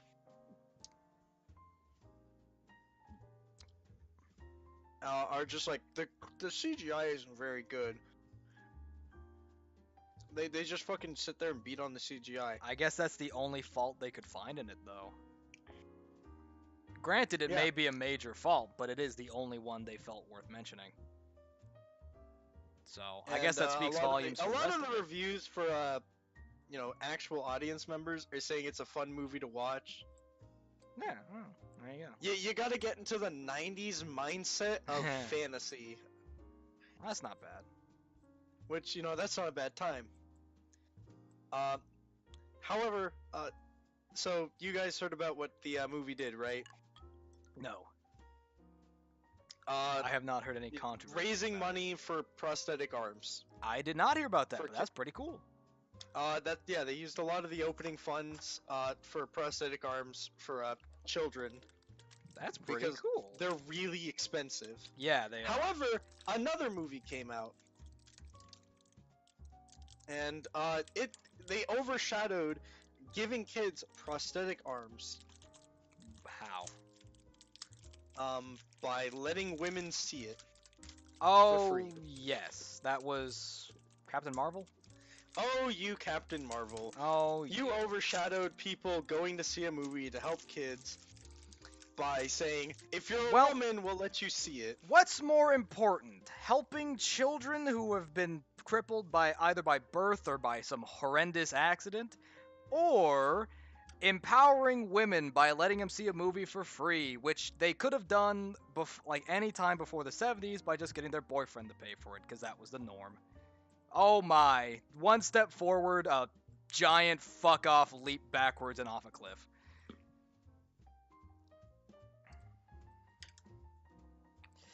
So yeah, I'll vow right now, if I ever say I publish my book finally, and I get it turned into a movie, I'm going to let first opening week men can get in to see it for free, just to spite Captain Marvel. I'm going to violently stab the director if it does not at least get an 80%. And if it does not get an 80%, not only will I say that I hated the movie, I will also make sure everyone knows that I did not touch the movie. Fucking the new Doom movie. I'm gonna. Oh, the Doom anyone. movie. Let me say this. Anyone who works on the new Doom movie is going to be crucified. No, no, Like, no, no, no, don't. you don't. are not allowed to leave your house. Yeah, they're gonna be targeted, but I will say, don't give them shit if they're just like the CGI guy. Blame the director and the writers and the producers. Everyone besides that, it's just a job for them. But the only thing I want to say about the Doom movie is it spoke volumes when the first and only word about the movie it had to say was that they are not directly responsible for it. That is a killing blow right there. It instantly condemned the film. So that's all that needs to be said. It Seeing has that nothing to do with it. Amy Manson tweeted, "Who needs a hashtag Doom guy? Hashtag taking over." Okay, you know what? Yeah, you know who needs a Doom guy? Everyone who actually likes Doom. You want to know why? Because the original And a lot of the character. tweets from everyone, I feel I'm gonna say this. It's all across the board. Like, you got this person here who's a picture of themselves, white hair, blue lipstick, like very SJW looking here, Mm. and they say, let's ignore the most iconic video game character just to destroy a good movie for the sake of having more women. Hopefully this won't be another Ghostbusters. It will. It will. I swear to God, no. You know what would make it another Ghostbusters? If she fucking speaks. Let me tell you right now, the best thing they could do in that movie is have Doom Girl be completely silent, just like Doom Guy. If they actually do that, I may watch it. Because if they actually do the whole big No, over-the-top... she's gonna have to talk every 10 seconds. No, okay? no, no, no. If It they doesn't do the matter if big... If they basically make Doom movie big, over-the-top, fun, campy, gore action, and just like with the games, have Doom Girl be completely silent and just focus on the action, I'll like it. I'll give it a thumbs up if it's actually, at least adhere to it in that sense. But I can tell you right now that's not what they're going to do. What they're going to do is they're going to have her be your very generic, smarmy, full of herself, smug action heroine. Just basically, it's going to be like the Tomb Raider / Resident Evil films. Not only in the fact that the main character is going to be completely unflappable badasses, but also in the fact that they're going to be dog shit horrible. So Doom is going to fail. I'm call me a prophet. I'm foretelling it now. It's going to fail. People are going to hate it. People already hate it. Nothing's going to convince them otherwise.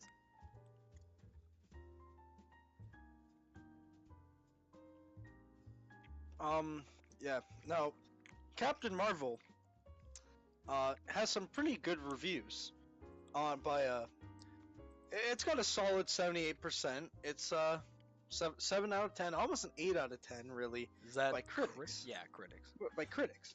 Oh, but it's a good movie. They wrote a good character and everything. And then you go look at the audience. Audience has given it a solid 50, basically. That's still 55. more than it really That's deserves. really generous, because I'm gonna tell you what. The first half hour of the movie, I didn't fucking understand, because I didn't give a shit. Yeah. I really tried. I really tried to like the movie Mhm. because I said I probably won't like it. So I went in and I was in the best mindset. I said I'm going to try to like this movie. And half an hour in, I don't really give a shit what's happening to her. And then she's just like, she's doing things, and Dang. it's like, oh wow, she's gonna do this, and then, she did it, oh wow. I was like, oh, her arms are tied while she's gonna break, her arms are bound into fucking metal while she's gonna break it off and either destroy the whole thing, or her arms are gonna be stuck in there. And her arms are stuck in there. Go, okay, let's play the game of she just punches people with her metal fucking hands and instantly knocks them out. And then she goes up to someone and punches them in the head, and what do you know? It knocks him out because she has metal gloves on. Whoa, who'd have thunk? Whoa, who would have thought? And then she does Okay. that a bunch, and then it breaks, and it's like, oh wow, who would have guessed? Let me tell you. Here's the best thing about Captain Marvel is that if you like Marvel movies, here's a Marvel movie for you because it rips off so many other Captain Marvel. Best case scenario, it's a ripoff of Captain America. Worst case scenario, it's a ripoff of Green Lantern because the story is the exact same for Green Lantern at least. It's Fucking- closer to Green Lantern. Yeah, Than it got is. fucking American pilot gets his fucking powers from some alien species who crash land on Earth and then becomes the most powerful warrior of their people. Yeah, it's Green Lantern. It's Green Lantern, motherfucker. Speaking of the word motherfucker, Oh, the best part of Captain Marvel is the fact Oh, that Sam they made Jackson, yeah. Samuel L. Jackson, a 70-year-old man, Look young. Yeah, look like a 20-year-old man. It's what now they that did right with, there is some movie magic. it's what the same thing they did with the Terminator Genesis, I think it was, the one that came out most recently with young Arnold. Kind of impressive. But I just fear for the day when we can just, CG actors and like acting look good. itself becomes, a thing of the past. I mean, Yeah, voice actors may still have their jobs for a while, but how long until we create AI with believable voices that can then do, like, we have one AI acting bot that can perfectly emote and have a million different voices. Guess what? Acting is no longer profession.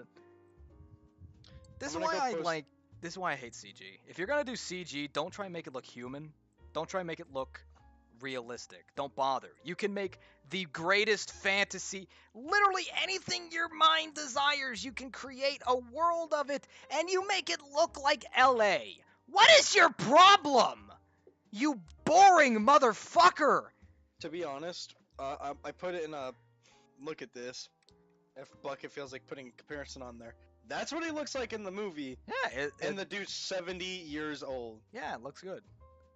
Yeah, that's about the best thing I can say, is that the CGI, like all... Yeah, the CG is good. That's the best thing you could say about it.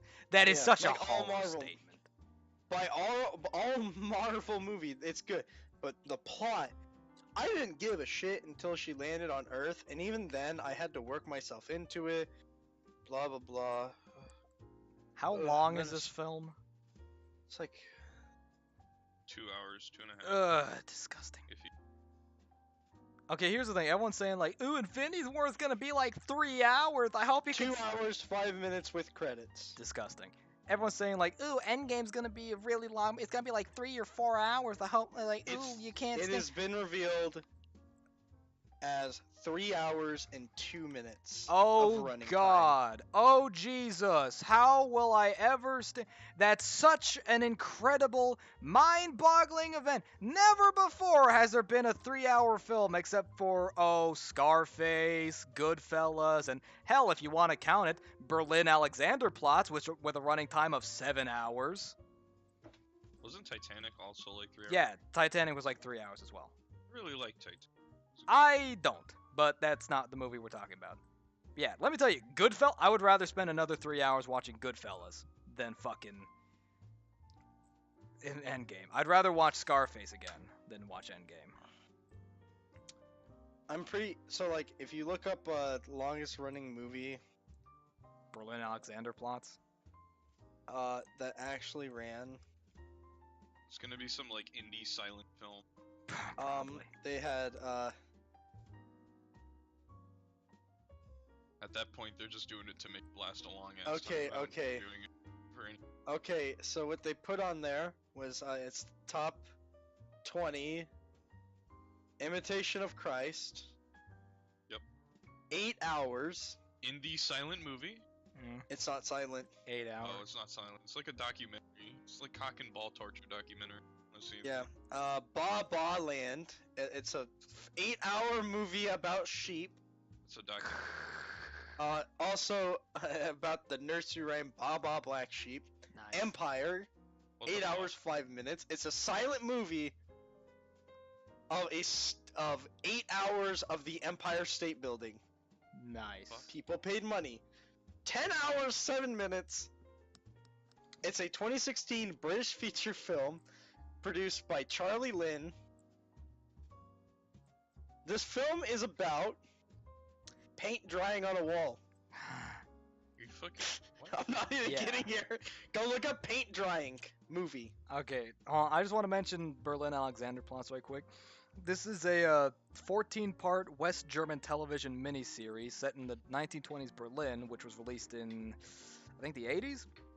But when it was, localized for American audiences, basically what they did was they compressed it all into one 15-and-a-half-hour long movie, which in theaters would show 2 or 3 parts a night. Because you wouldn't sit there and watch 15-and-a-half-hour long movie in one sitting. But yeah, it's pretty fucking long, I'd say. Anyways, some notable ones, and if you look up longest movie, this one show up. It's 2 days long, 48 hours. What the fuck? The longest, most meaningless movie in the world. Is that the title? Yes. Nice. No actual footage was shot for the project. It consists entirely of outtakes, commercials, strips of undeveloped film, and just other garbage they could find. Nice. How is that commercially like? I don't I think don't it was know. released commercially. Let's see. The Cure for Insomnia, 87 hours. What the fuck? We're just gonna jump to number 1. Yeah. Logistics. Released in Logistics. 2012. It is the longest movie to date. The duration of the film is 35 days and 17 hours. What the ever-loving Christ? What is it about? I don't know! The website doesn't tell me. Yeah, hey guys, you want to come by my place and watch a movie? It's this great film I found called Logistics. By the way, you don't have anything to do this month, do you? Come on, I made lasagna. It'll be great. Oh shit, the directors asked themselves where modern electronic gadgets come from. They conceived the idea to follow the production cycle of a... I'm bad at English. By the way, thank you, Kiwi. I saw you. Stream may not have said it yet, but I saw you. It's definitely Thanks. a pedometer. There it is. It's a In fucking- Pedometer? reverse- That's yeah. a step counter. What the hell? In reverse chronological order from end sales back to its origin and manufacture. The Gerada journey commenced in Stockholm, then proceeded through Insujon, Gothenburg, Bremenhaven, Rotterdam, Algeciras, Malaga. It's all fucking. It's a foreign film, and finished in Shenzhen at the manufacturer Boa An. So it's an Funding indie was movie. provided by the innovative. Oh my fucking god! I can't even read any. Okay, just give up. Stop. Just stop. I give So up. the longest film ever made is Is an indie the silent story of a fucking pedometer, Yeah. and it's over is a literally- month long. Literally 35 a days. silent indie movie. It's not even silent. Okay, there's fucking no dialogue. There's no Koturbigan. story to follow. It's fucking. It's There just- is a story. There is a story. There is a lot. Also, just to call you out, because I know you want us to pay attention to you. Yes, you are very tall, Kiwi giant. You are indeed called a Kiwi giant, and you are a giant. You are quite tall. How is the weather up there? Anyway, with that out of the way, Down there, Kiwi munch. Anyway, Oh, yeah, with that out of the way, yeah. So Endgame really not that special. 3 hour long. I would rather watch Scarface again. Just like this conversation. Also, yeah, we're just to tie almost it at a back- 3 hour long conversation. Hell, we should release this in theaters. Don't watch Avengers Endgame. Come watch Pod-Crust. Anyways, I would like to note that, as a side note, I just wanted to tangent that off of Captain Marvel being a movie that everyone says is very, very, very good if you're It's- a critic. It's shit. Even though audience says it's pretty garbage, It's shit. to another movie that the audience says are really, really, really good, And but critics say is it's shit. garbage. Oh, Critics say it is really, really, really good, and Oh, the and the audience audience says, says it's fuck shit. that shit. and that Fuck is it. And you know what movie I'm talking about. Venom. The Last Jedi. Oh yes. Remember Star Wars Part 2: The Remembering. Reminder, I don't care how good anyone says The Rape of Skywalker is, The Last Jedi left such a bad taste in my mouth that I am more likely going to pirate the movie and watch it Just to say, make sure "Fuck Disney you, doesn't Disney." get the movie, yeah. Oh yeah, it's not gonna be worth my time to watch it. The I'm gonna pull saddest this part, is that we were this close to actually having an audience revolt and say, no, we're tired of you making shit.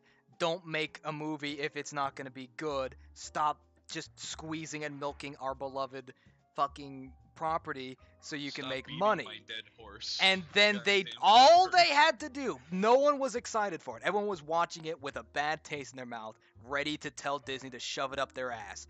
Then they added a sound clip of Palpatine laughing, and they all came crawling back, kissing at Disney's feet. You fetid wastes of human space. Have you no respect for the art? God damn it. This is the crux of this fucking conversation. This is the title.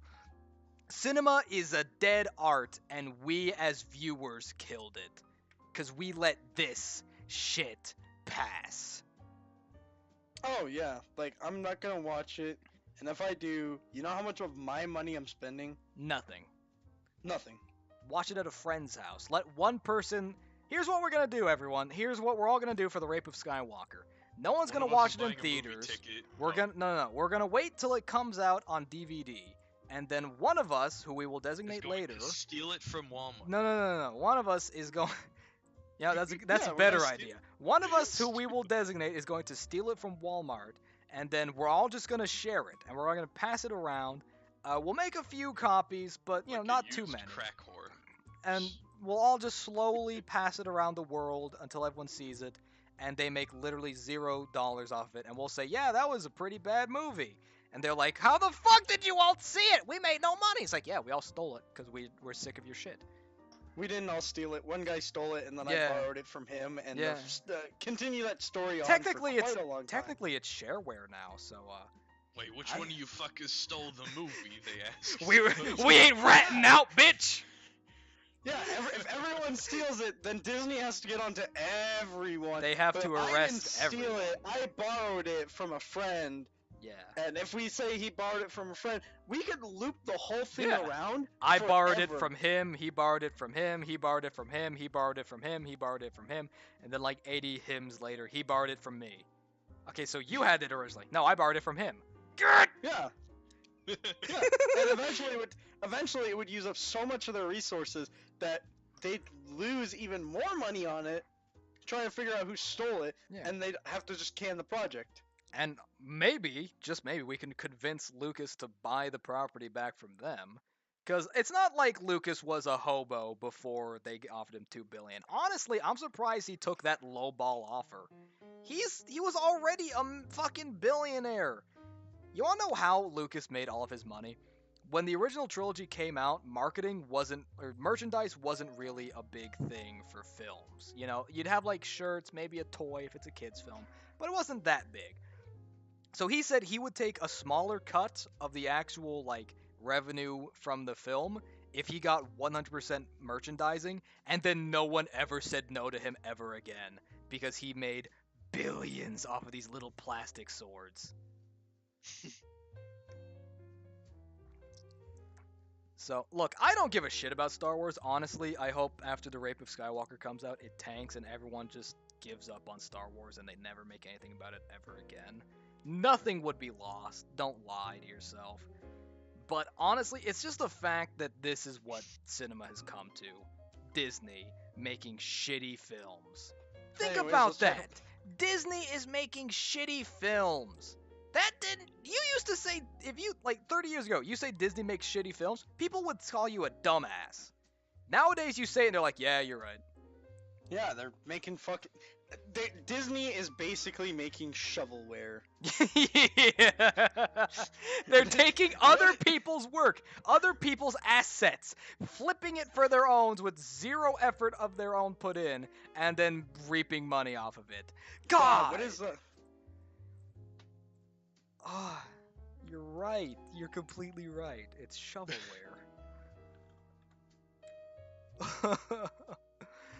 I'm gonna see if there's an actual term for this. Shovelware. Or at least, if we're talking about video games, it's shovelware, but I honestly can't Yeah, think of a cinematic Okay, yeah. term. If it's a video game, it's called shovelware. Well, I may as well just start calling movies that then. Yeah, we gotta be intelligent. We gotta coin our own phrase and then Yeah, copyright we gotta it. coin our own phrase. And then copyright it and put it on a shirt so we can make money. You're right, Gage.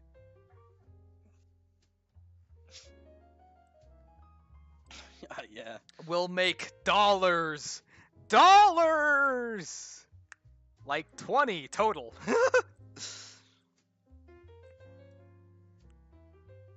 I can buy a burger for $20. Yeah. Yeah. Who wants to buy my shirt that says Disney is making? Shovel. Are you looking up like synonyms for movie? Film, shovel, shovel, sprocket. No, I don't know. We'll come up with something and then we'll put it on a shirt and you'll buy it. Sound good?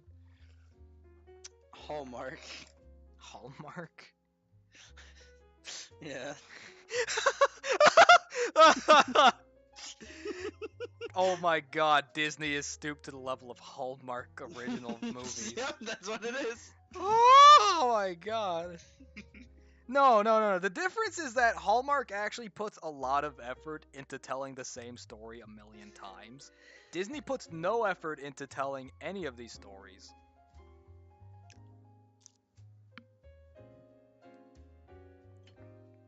I guess they care about their own, like, Disney films, but I saw Wreck-It Ralph 2, and I honestly can't believe they put any effort into it. It was so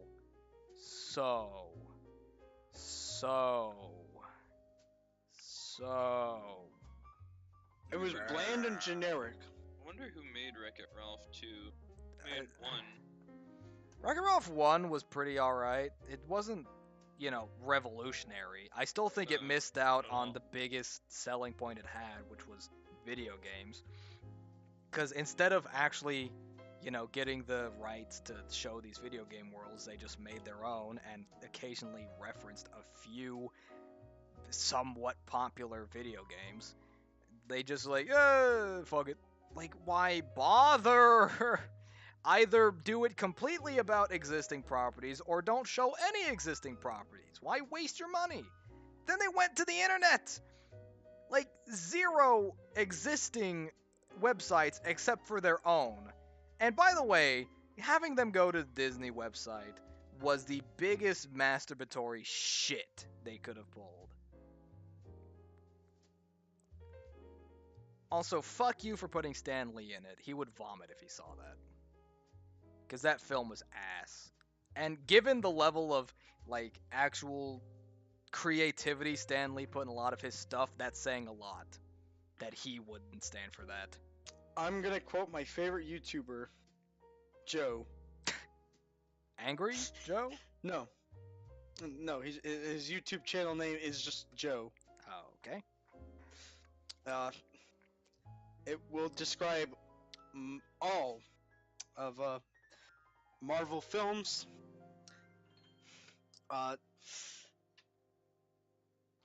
In their entirety as a film.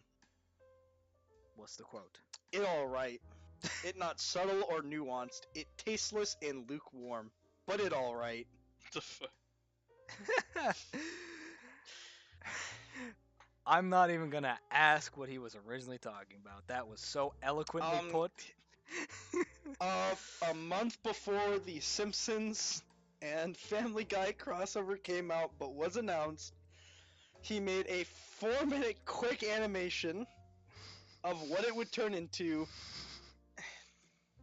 and that was Homer Simpson describing the beer of Family Guy